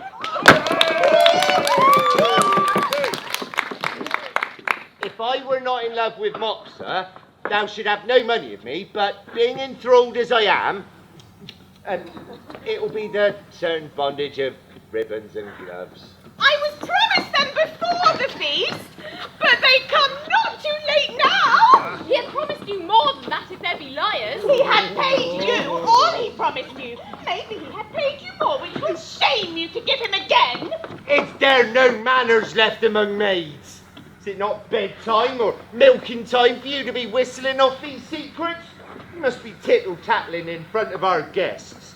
'Tis well they are in quiet talk. Not a word. I'm done. Come, you promised me a tawdry lace and a pair of sweet gloves. Have I not told you how I was cozened on the way here? Lost all my money. And indeed, sir, for there are cozeners abroad. Therefore it behoves a man to be wary. Fear not, man, thou shalt lose nothing here. I hope so, sir, for I have about me many parcels. What hast thou here, ballads? Pray now buy some. I love a ballad, for we are sure they are true. Here's one a very doleful tune. Our usurer's wife was brought to bed of 20 money bags at a burthen, and how she longed to eat adder's heads and toads. Carbonadoed. Is it true, think Oh, it's you? very true and but a month old. Bless me for marrying a usurer. There's the midwife's name to it, one Mistress Tailporter. Why should I carry lies abroad? Pray now buy it. Come, lay it by. We'll first see other things. We'll buy other ballads anon. Well, here's another ballad about a fish that appeared upon the coast on Wednesday the 4score of April, 40,000 fathoms above the water. Oh. And sung this song against the hard hearts of maids. It was thought that she was a woman, but that she was turned into a cold fish, for that she would not she'd not exchange flesh with one that loved her. The ballad is very pitiful, and it's true. Is it true too, think Aye, you? 3 justices' hands at it. Witnesses more than my pack will carry. Lay it by too, we'll have another. Oh, well, this is a merry one, but a very pretty one. Well, it's a passing merry one, and it goes to the tune. Come here. It goes to the tune of 2 maids wooing a man. There's scarce a maid westward of here, but she sings it. It's in request, I can tell you. We shall sing it. If thou bear a part, thou wilt hear it. 'Tis in 3 parts. We had a tune on it a month ago. Oh, I can bear my part. You must know it's my occupation. Have at it with you.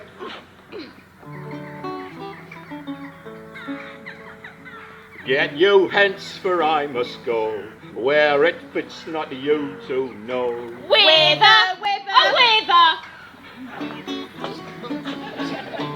It becomes thy oath full well, thou to me thy secrets tell. Be to me thou Or thou goest to the grange your mill. If to either thou dost ill. Neither. What, neither? Neither. Thou hast sworn my love to me. Thou hast sworn it more to me than whither. Let me go whither.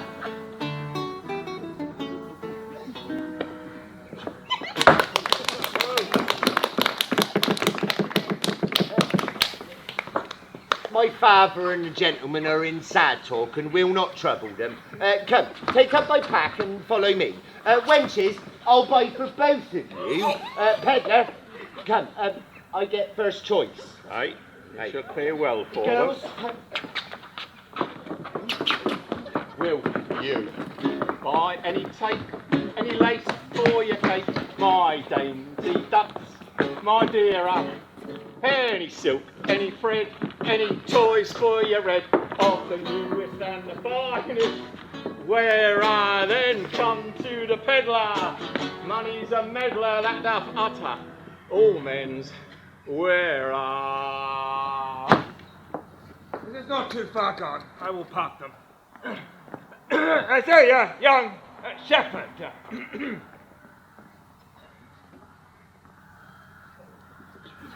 Your heart is full of something which does distract your mind from feasting. Sooth. When I was young and handed love as you do, I would want to fill my she with knacks. I would have ransacked that peddler's silken treasury. But you have let him go and martyred nothing. Old sir, I know she prizes no such trifles as these are. The gifts she looks from me are packed and locked up in my heart, which I have given already. How prettily the young swain speaks. Let me hear you profess it. Do, and be witness to it. And this, my neighbour too?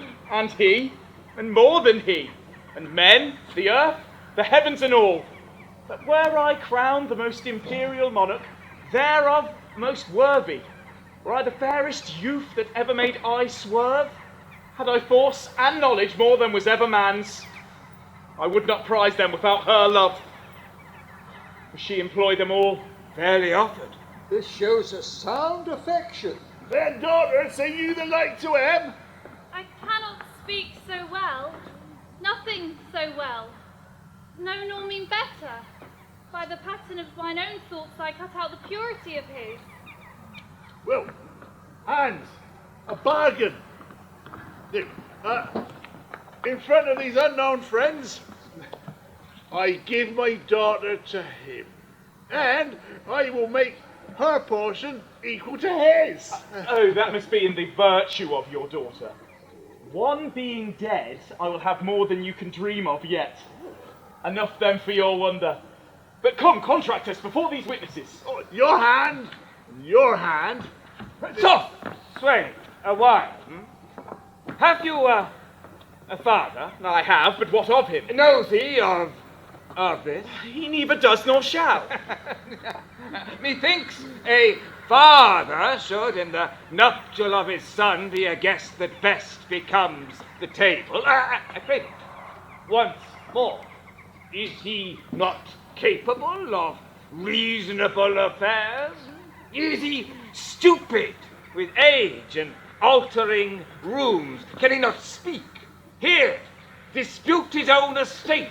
No man from man. Lies he not bedridden, doing nothing but what he once did, being childish? No, good sir. He has his strength and ampler health indeed, but more so than most men of his age. By my ginger beard, you offer him, if that be so, a wrong. A father should hold some counsel in such a business. I yield all this, but for some other reasons, my grave sir, which 'tis not fit you know, I'll not acquaint my father of this business. Prithee, let him know it. He must not. Prithee, let him. No, he shall not. Oh, tell him, my son. He need not grieve to know of your choice. No, he must not. Come, mark our contract. Mark your divorce. young sow, whom son I dare not call. Thou art too base to be acknowledged. Thou, a sceptre's heir, that thus affects the sheep's hook. And thou, old traitor, oh, I am sorry that by hanging thee I shall but shorten thy life a week. And now, oh, fresh piece of excellent witchcraft, who of a force knew the royal fall thou coppest with. Oh, my heart! I will have thy beauty scratched by briars. And you, fond boy, if ever I know that thou dost but sigh that thou shalt see her again, as never I mean thou shalt, I will bar thee from succession. No, no, not our kin, nor our blood, no, follow us to the court.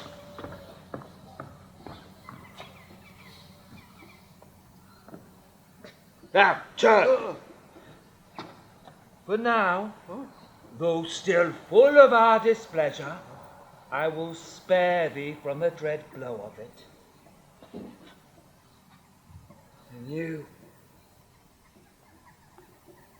enchantment, though worthy enough a herdsman, if ever henceforth thy rural latches to his entrance open, or hoop his body in thy embraces, I will devise a death as cruel for thee as thou art tender to it.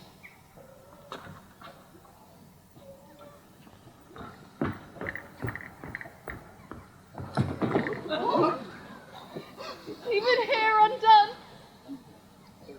I was not much afeard, for once or twice I was about to speak and tell him plainly that self-same sun that shines upon his court hides not his space from our cottage.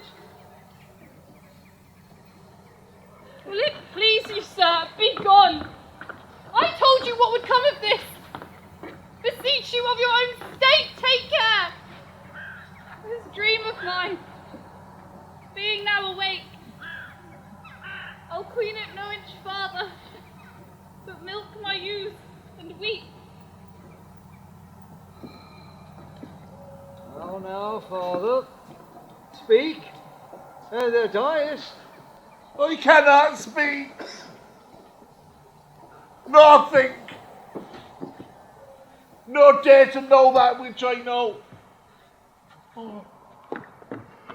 Oh, sir, thou hast undone a man of 83, that had thought to make his grave in quiet, yea, to die upon the bed that his father died upon, and to lie close to his honest bones. But now an hangman must put a shroud upon me and lay me where no priest shows in dust. Oh, cursed wretch! Thou knewest that this was the prince, and did adventure to mingle faith with him. Undone! Undone! Oh, if I might die within this hour, then I will have lived to die when I desire.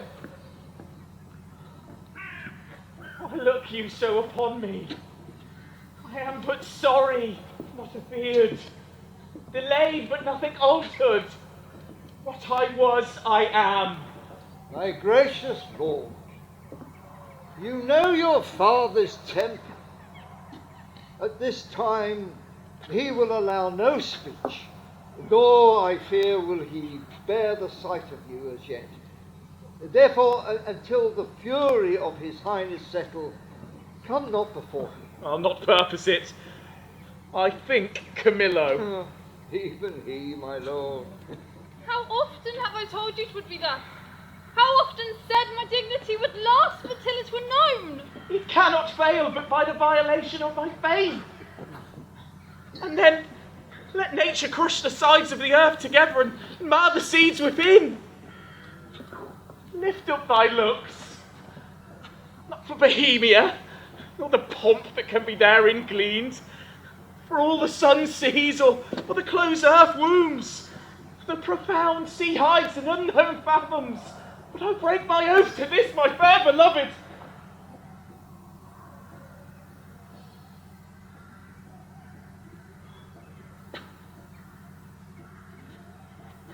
Therefore, as you have ever been my father's honoured friend, when he shall miss me, as in faith I mean to see him no more, cast your good counsel upon his passion.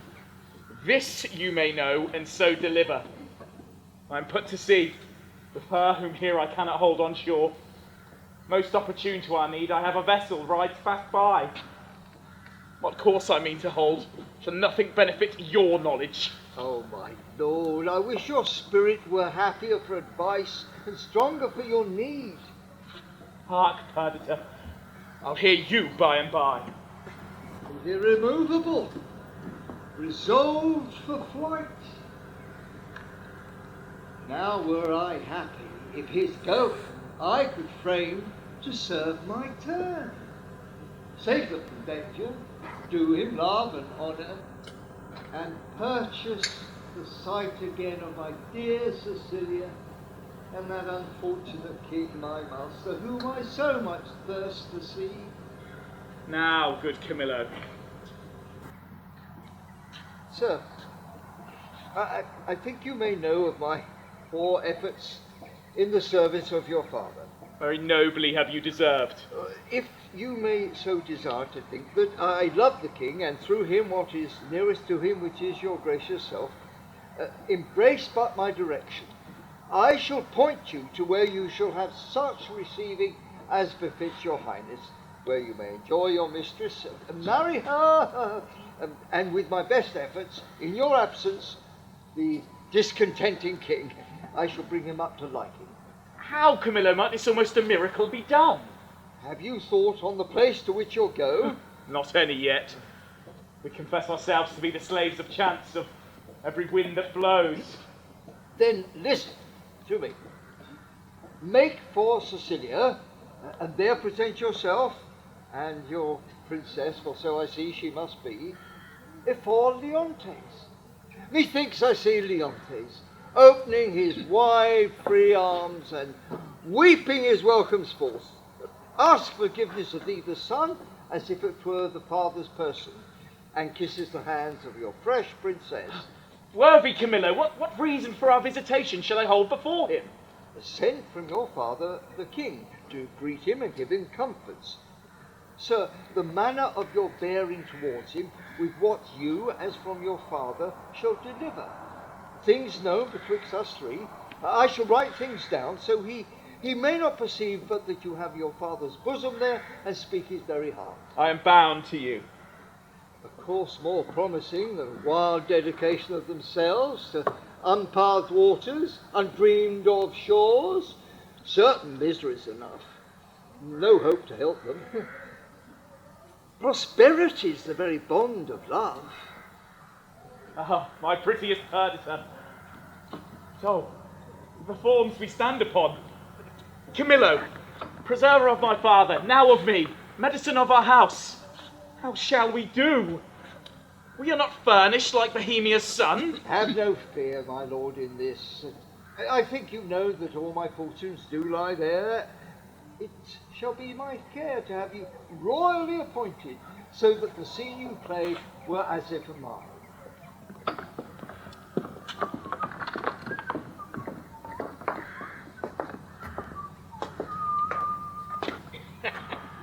Oh, my days. What a fool honesty is, huh? And trust his sworn brother, a very simple gentleman. I have sold all my trumpery, thank you, not a counterfeit stone, not a ribbon, glass, pomander, brooch, knife, table, book, ballad, glove, shoe tie, horn ring, bracelet to keep my pack from fasting. They throng who should buy first. as if my trinkets had been hallowed and brought a benediction to the buyer. By which means I saw whose purse was best, and what I saw, to my good use, I remembered. My clown, who wants but something to be a reasonable man, he grew so in love with a wench's song, he would not stir his petticoats till he had both tune and words, which so drew the rest of the herd to me that all their other senses stuck in ears. You could have pinched a placket. It was senseless. Twas nothing to geld a codpiece of a purse. I could have filed keys off that hung in chains. So, in this time of lethargy, I picked and cut most of their festival purses. And had not the old man come in with a hubbub against his daughter and the king's son, scared my chuffs from the chaff, I'd have not left a purse alive in the old army. Nay, but my letters, by this means, arriving there so soon as you arrive, will clear any doubt. And those you'll procure from King Leontes? Shall satisfy your father. Who have we here? Oh, God. If they've overheard me now, what's hanging? How now, friend? Why shakest thou so? Have no fear. Here's no one who will bring harm to you. I'm a poor fellow, sir. Why, be so still. There's no one who will take that from thee. Yet, from the outside of your poverty, we must make an exchange. Therefore, discase thyself instantly and exchange garments with this gentleman. I'm a poor fellow, sir. Yeah, I know you well enough. Nay, prithee, dispatch. The gentleman's nearly half laid. Are you in earnest, sir? I smell the trick on it. Dispatch, I prithee. Well, indeed, I have had earnest, but I cannot with conscience take it. Unbuckle! Unbuckle! Now, fortunate mistress, take this gorgeous silk, so that you may get to shipboard undescribed. I see the place so lies that I must bear apart. No remedy. Are you done there? Shall I now meet my father? He would not call me son. Come, mistress, come. Farewell, friend. Oh, adieu, sir. What I shall do next will be to tell the king of this escape and whither they are bound. And therein my hope is to so persuade him to follow after, in whose company I may review Cecilia, for whose sight I have a woman's longing. Fortune speed us! Thus we set on, Camillo, to the sea. The faster the speed, the better. I understand this business. I hear it. To have an open ear, quick eye and a nimble hand is necessary for a cut purse. A good nose is requisite also to smell out work for the other senses. I see this is the time that the unjust man doth thrive. Why, the prince himself is about a piece of iniquity, eh? Stealing away from his father with his clog at his heels. If I thought it was a piece of honesty to acquaint the king with all, I wouldn't do it. I hold it the more knavery to conceal it, and therein am I constant to my profession. Aside, here is more matter for a hot brain. Every lane's end, every shop, every church, session hanging yields a careful man work. Nay, dear me! See what man you are now. There is no other way but to tell the king she's a changeling and none of your flesh and blood. Oh, go on then. Nay, but hear me. Yes, go on. Right. She, being none of your flesh and blood, has not offended the king. And so your flesh and blood should not be punished by him. Show him those secret things, all that she hath about with her. This being done, let the law whistle, I warrant you. I'll to the king and tell him, oh, yeah, and I'll tell him about the pranks of his son, which to be honest, he's no honest man, neither to his father nor to me. No, which in order to make me the king's brother-in-law. Right, so, okay, let's go to the king. Pray heartily, he'll be at the palace. Although I am not naturally honest, I am so sometimes. by chance. Let me pocket up my pedlar's excrement. How now, rustics? Whither are you bound? To the palace, ain't like your worship. Your affairs there, what? With whom? The place of your dwelling, your names, your ages, what having, breeding, and anything that is fitting to be known. Discover. We are but plain fellows, sir. A lie, you are rough and hairy. Let me have no lying, it becomes none but tradesmen. And we pay them for it with stamped coin, not stabbing steel. Are you a courtier? I am a courtier. Seest thou not the air of the court in these enfoldings? Hath not my gait in it the measure of the court? Receives thy nose not from me court odour? Reflect I not on thy baseness court contempt?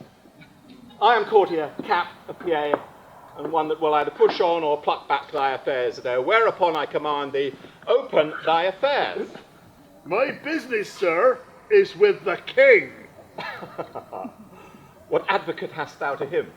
I don't know, I like you. Advocate's the court word for a pheasant. Say you have none. I have none, sir. I am neither pheasant, cock, nor hen. How blessed are we that are not simple men. This cannot be but a great courtier. Oh, his clothes are rich, but he doesn't wear them handsomely. He must be a great gentleman. You can tell by the pickings on teeth. Yeah. The fardel there, what's in the fardel? Yeah. Wherefore that box? There are such secrets in this fardel box which only the king must know, and which he will learn about within the hour if I come to the speech of it. Oh, age, thou hast lost thy labour. Why, sir? The king is not at the palace. Oh. He has gone aboard a new ship to air himself and purge melancholy. For if thou beest capable of things serious, thou must know the king is full of grief. Oh, for his son, yet, who should have married a shepherd's daughter. If that shepherd be not in handfast, let him fly. All the curses he shall have, the tortures he shall feel, shall break the back of man. Oh, think you so, sir? Oh, not only he alone shall suffer, but all those that are germane to him shall come under the hangman, which, though it be a great pity, yet it is necessary. What an old sheep-whistling rogue, a ram tender to offer to have his daughter come into grace. Some say he shall be stoned, but that death is too soft for him. All deaths are too few, the sharpest too easy. And, as the old man is son, and like you hear, sir? He has a son who shall be flayed alive. Then, anointed over with honey, set upon the head of a wasp's nest, there stand till he be 3/4 dead. Then recovered again with aquavitae or some other hot infusion. And then, raw as he is and in the hottest day, shall be stood against a brick wall, the sun looking with a southward eye upon him, where he is to behold him with flies blown to death. But what talk we of these traitorly rascals whose miseries are to be laughed at, their offences being so capital? Tell me, for you seem to be honest, plain men. What do you have to the king? I'll bring you where he is aboard. I'll tender your persons to his presence, whisper him in your behalfs, and if it be in man to further his effects, bar the queen, the king, I am that man. He seems to be of great authority. Yes. Close with him and give him gold. Although authority is a stubborn bear, it is often led by the nose with gold. Show the inside of your purse to the outside of his hand. No more ado. Remember, stoned. Flayed alive. It ain't like you, sir. Would you undertake the business for us? I have here gold for you, and I can make it much more, and I can leave this young man in pawn until I come back. Well, after I have done what I promised. Yes, sir. Well, give me the moiety. Are you a party to this business? In some small part, sir. Although my case be a pitiful one, I hope I shall not be flayed out of it. Oh, that. Oh, that's the case of the shepherd's son. Hang him, he'll be made an example. Comfort, good comfort. Sir, we must to the king and show him our strange sights. And I will give you as much gold as this old man does once the boar's business is performed. And remain, as he says, your prawn until it be bought you. I will trust you. Walk before me on the seaside. Go on the right-hand side. I will but look upon the hedge and follow you. Oh, let's go with these bits. Oh, he was sent here to do us some good. We are blessed in this man, truly blessed. If I had a mind to be honest, I see Fortune would not suffer me. She drops booties in my mouth. I'm courted now with a double occasion. Gold and the means to do the prince my master good, which who knows how that may turn to my advancement. I'll take these two where he is aboard. There may be matter in it.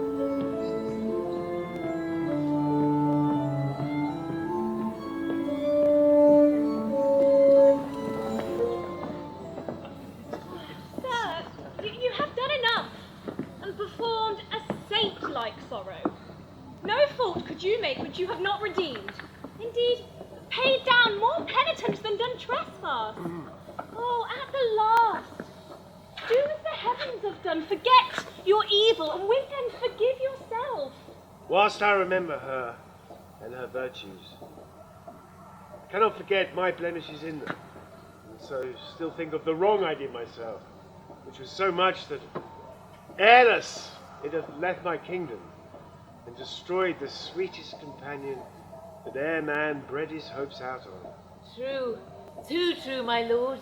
If one by one you wedded all the world, or from the all that are took something good to make a perfect woman, she you killed would be unparalleled. I think so. Killed!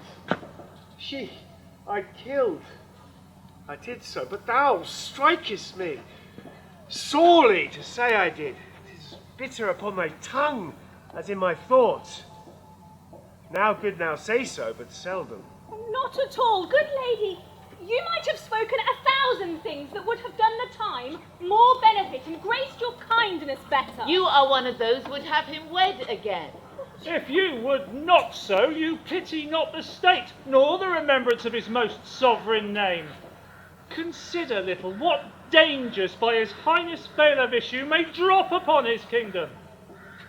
What were more holy for royalty's repair, for present comfort and for future good, to bless the bed of majesty again with a sweet fellow to it? There is none worthy respecting her that's gone. Besides, the gods will have fulfilled their secret purposes. Did not the divine Apollo say, is not the tenor of his oracle, that King Leontes shall not have an heir till his lost child be found? 'Tis your counsel, should to the heavens be contrary, oppose against their wills. Care not for issue. The crown will find an heir. Good Paulina, who has the memory of Hermione, I know, in honour. Oh, if only I had looked upon my queen's full eyes, had taken treasure from her lips, And left them more rich for what they yielded. Thou speakest truth. No more such wives. Therefore no wife, one worse and better used, would make her sainted spirit again possess her corpse, and appear soul vexed, and begin, why, to me? Had she such power, she had just cause. She had, and would incense me to murder her I married. I should so. Were I the ghost that walked, I'd bid you mark her eye, and the words that followed should be, remember me. Fear thou no wife. I'll have no wife, Paulina. Will you swear never to marry but by my free leave? Never, all I know. Then, good my friends, bear witness to this oath. You tempt him overmuch. Unless another, as like Hermione as is her picture, affront his eye. Good I madam. have done. Yet if my lord will marry, give me the office to choose you a queen.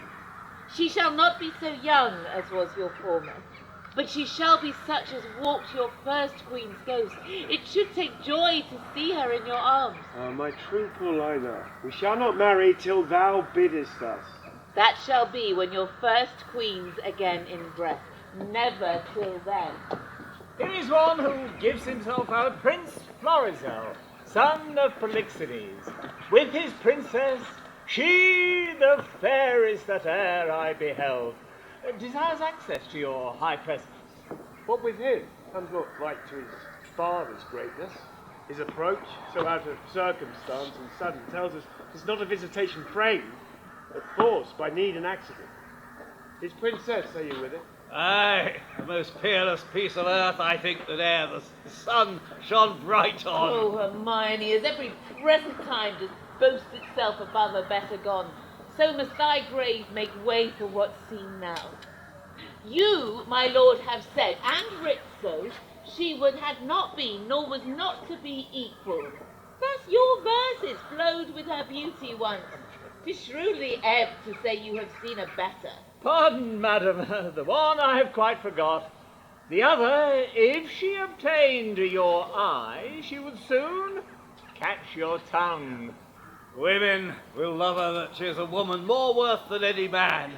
Men, that she is the rarest of all women. Go, Cleomenes, yourself assisted by your honoured friend. Bring them to our embracement. 'Tis strange he thus should steal upon us. Had our young prince seen this hour, he'd have paired well with his lord. There was not full a month between their births. Prithee, no more cease. Thou knowest he dies to me again when talked of. There come. Most dearly welcome. And your fair princess. Goddess! Alas!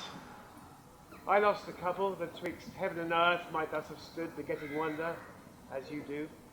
And then I lost all mine own folly, the society, amity too of your brave father, whom, though bearing misery, I desire my life once more to look on. By his command have I here touched Cecilia, and from him give you all greetings that a king, as friend, can send his brother. And but for infirmity he had the lands and waters betwixt your throne and his, measured to look upon you, whom he loves, he bid me say so, more than all the sceptres and those that bear them living. Oh, my brother. Good gentleman, welcome hither, as is the spring to the earth.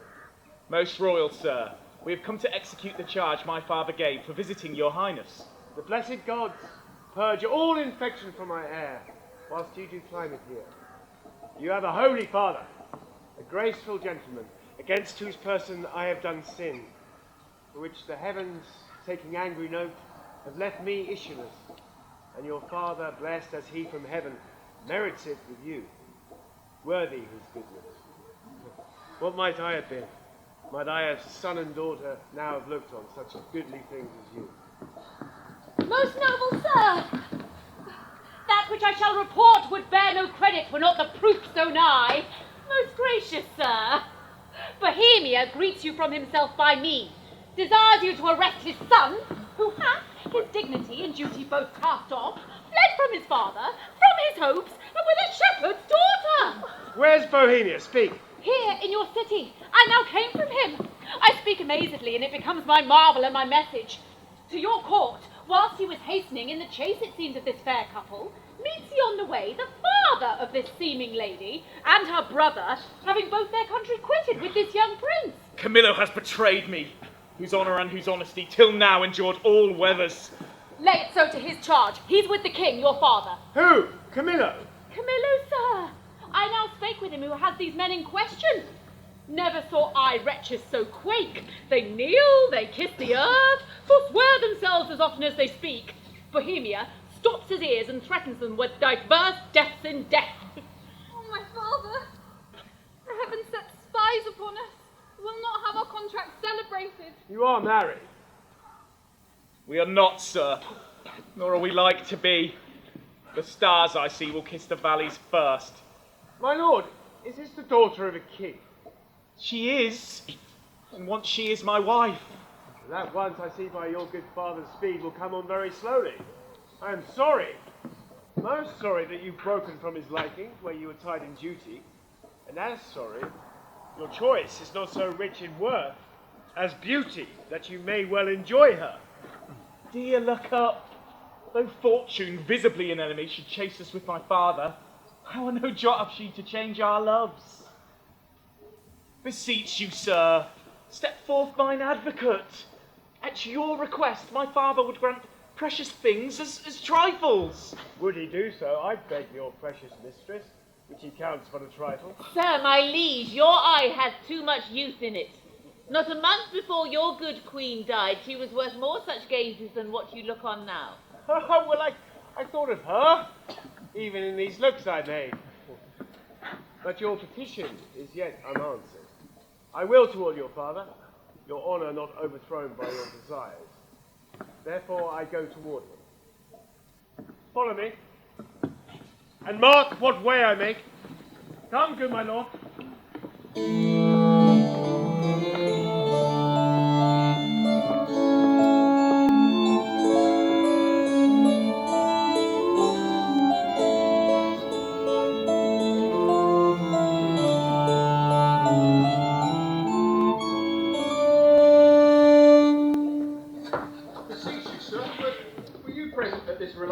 I was by when they opened the fardel and heard the old shepherd deliver the manner in which it was found, whereupon, after much amazement, we were commanded out of the chamber.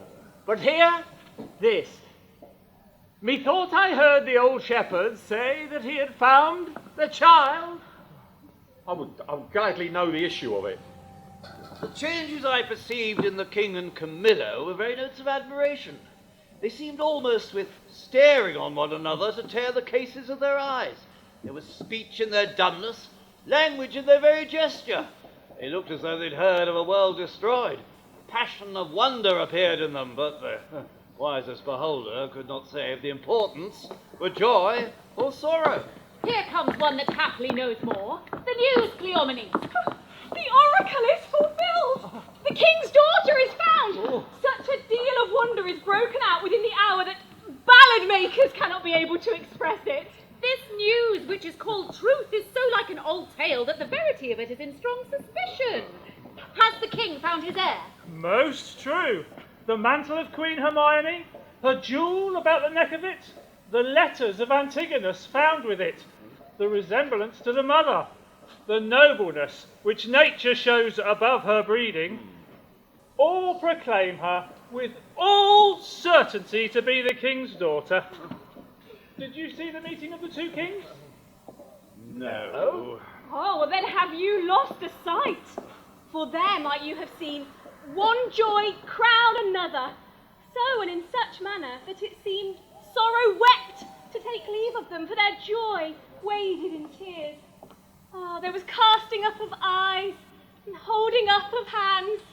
Our king, being ready to leap out of himself for joy of his found daughter, as if that joy were now become a loss, cries, "Thy mother, then begs Bohemia forgiveness, then embraces his son-in-law, then again worries he his daughter with kissing her, now thanks the old shepherd which stands by like a weather-bitten conduit of many kings' reigns.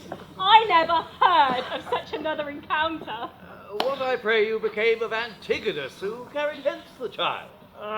He was torn to pieces with a bear. This avouches the shepherd's son, who has not only his innocence, which seems much to justify him, but a handkerchief and rings of his that Paulina knows. What became of his shiv and all his followers? Wrecked in the same instant of their master's death, and in view of the shepherd. But oh, the noble combat that twixt joy and sorrow was fought in Paulina. She had one eye, declined for the loss of her husband, another, elevated that the oracle was fulfilled.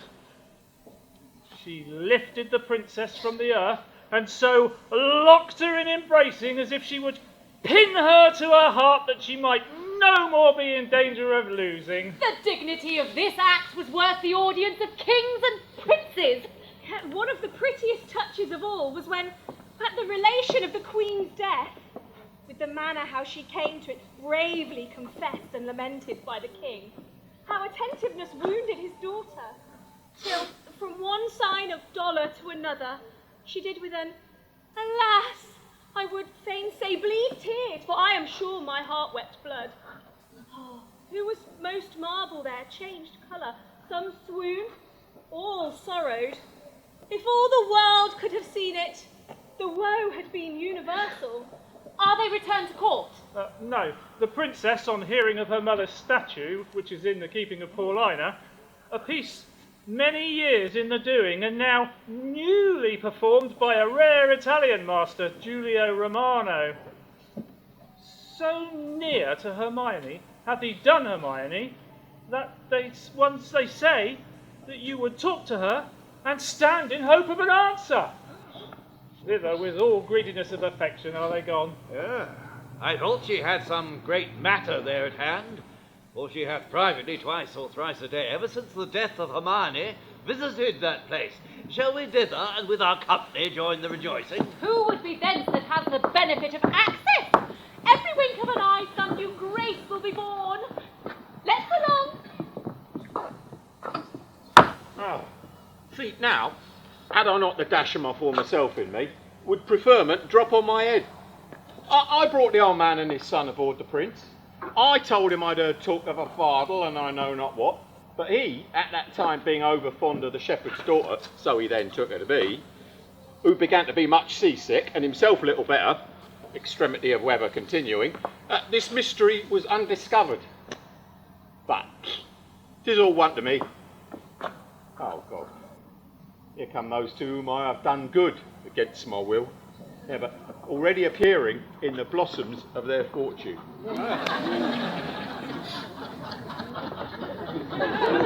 Concert, I may be past more children, but your son and daughters will be all gentlemen born. You, sir, you denied me to fight the other day because I was no gentleman born. See you these clothes? You best say you see them and still think me not now no gentleman born. Give me the line, do. See if I am a gentleman born. Yeah, I know you are now, sir, a gentleman. Born. I, and have been so any time these last 4 hours. As I have as well. I, true, but I was gentleman born first. For the king's son took me by the hand and called me brother. And then the two kings took my father by the hand and called my father brother. And then the princess, my sister, and the prince, my brother, took my father by the hand and called my father father. Then we wept. They were the first gentlemen shed tears we ever shed. That's right, son, and we will shed many more. Aye, 'twere else were our luck being in such preposterous a state as we are. I humbly beseech you, sir, to pardon me all the faults I have committed to your worship, and to give me your good report to the Prince, my master. Oh, do, son, for we must be gentle, now that we are gentlemen. Thou will amend thy ways. Oh, yeah, and please your worship. Come, then I will swear to the Prince, thou art as honest, valiant fellow and noble in Bohemia. You may say it, but you may not swear it. Not swear it, now I'm a gentleman. No, what if it be false, son? If it ne'er be so false, a gentleman may swear it in behalf of his friend. And I'll swear to the Prince, thou art an honest and valiant fellow, and thou wilt not be drunk, even though I know thou art not an honest and valiant fellow. and we will be drunk, but I will swear to the prince thou wouldst be a valiant fellow. I will prove so, sir. Yeah, to my power. I, by any means do. Hark, the kings and princes, my kindred, are going to see the queen's statue. Come, follow us. We'll be thy good masters. Look! Good Paulina, we came to see the statue of our queen. This gallery we passed through, but saw not that which my daughter came to look on, the statue of my mother. As she lived peerless, so her dead likeness I do well believe itself whatever yet you looked upon, or hand of man had done. Therefore I keep it lonely apart. But here it is.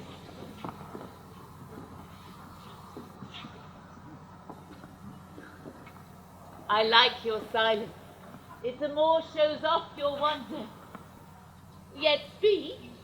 First you, my liege. Comes it not something near? Her natural posture. Chide me, dear stone, that I may say indeed thou art Hermione.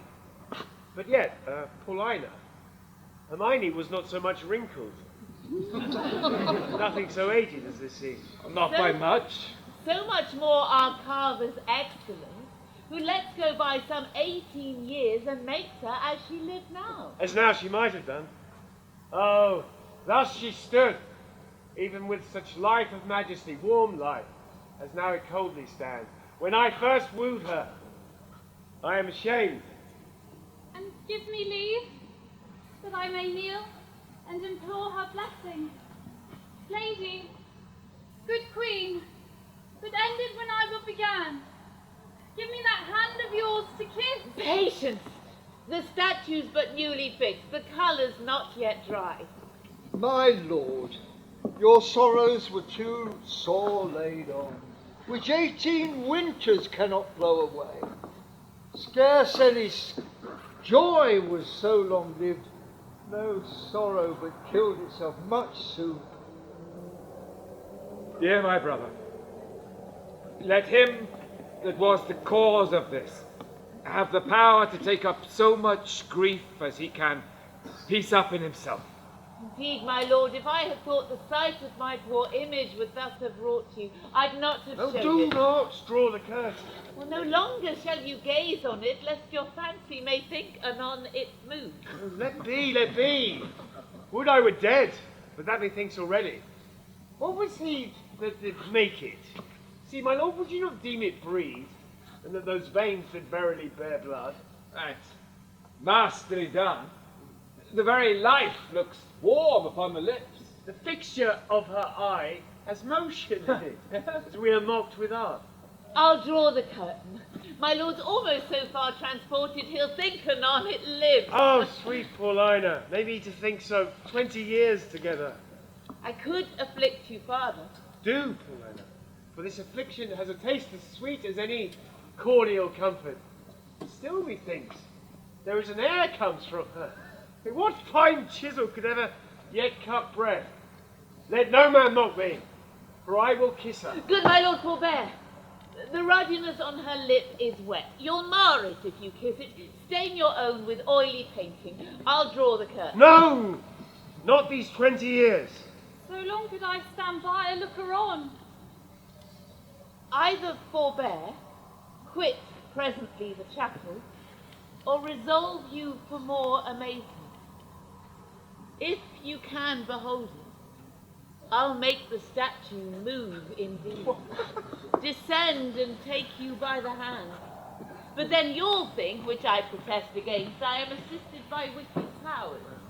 What you can make her do, I am content to look on. What to speak, I am content to hear. For 'tis as easy to make her speak as move. Then all stand still. Or those that think it is unlawful business that I am about, let them depart. Proceed. No foot shall stir. Music, awake her, strike.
strike all that look upon with marvel.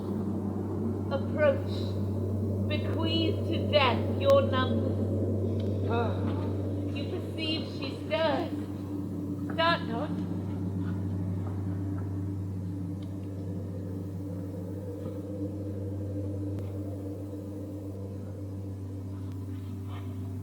Hey, present your hand. When she was young, you wooed her. Now in age, is she become the suitor? Oh, she's warm.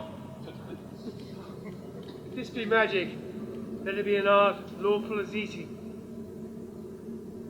She embraces him. She hangs about his neck. If she pertain to life, let her speak too.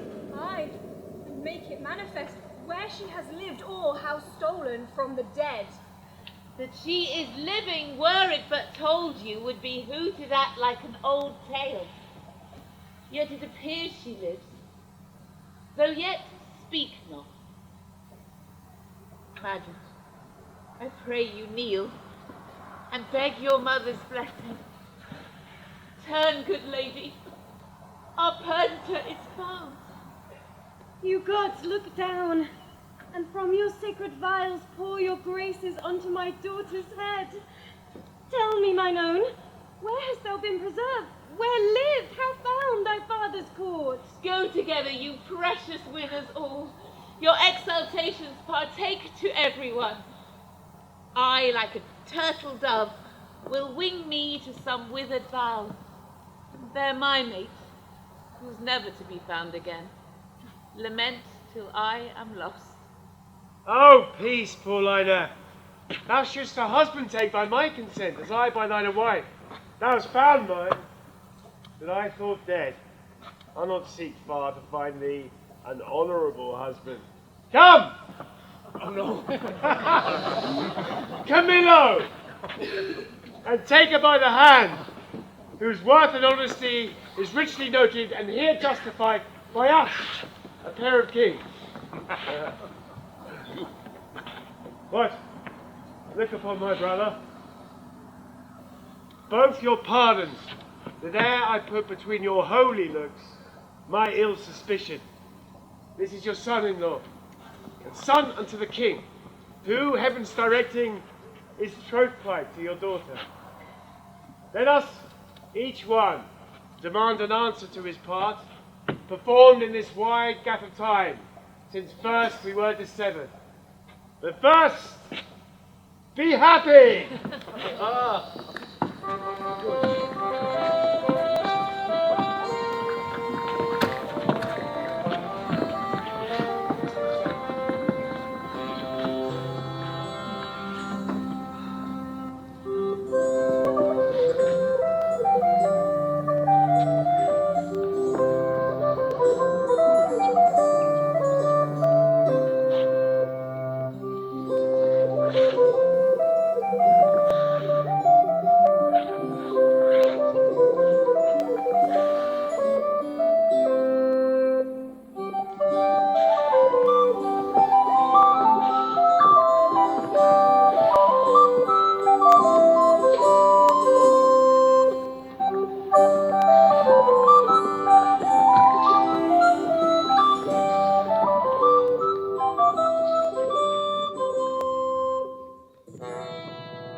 Thank you.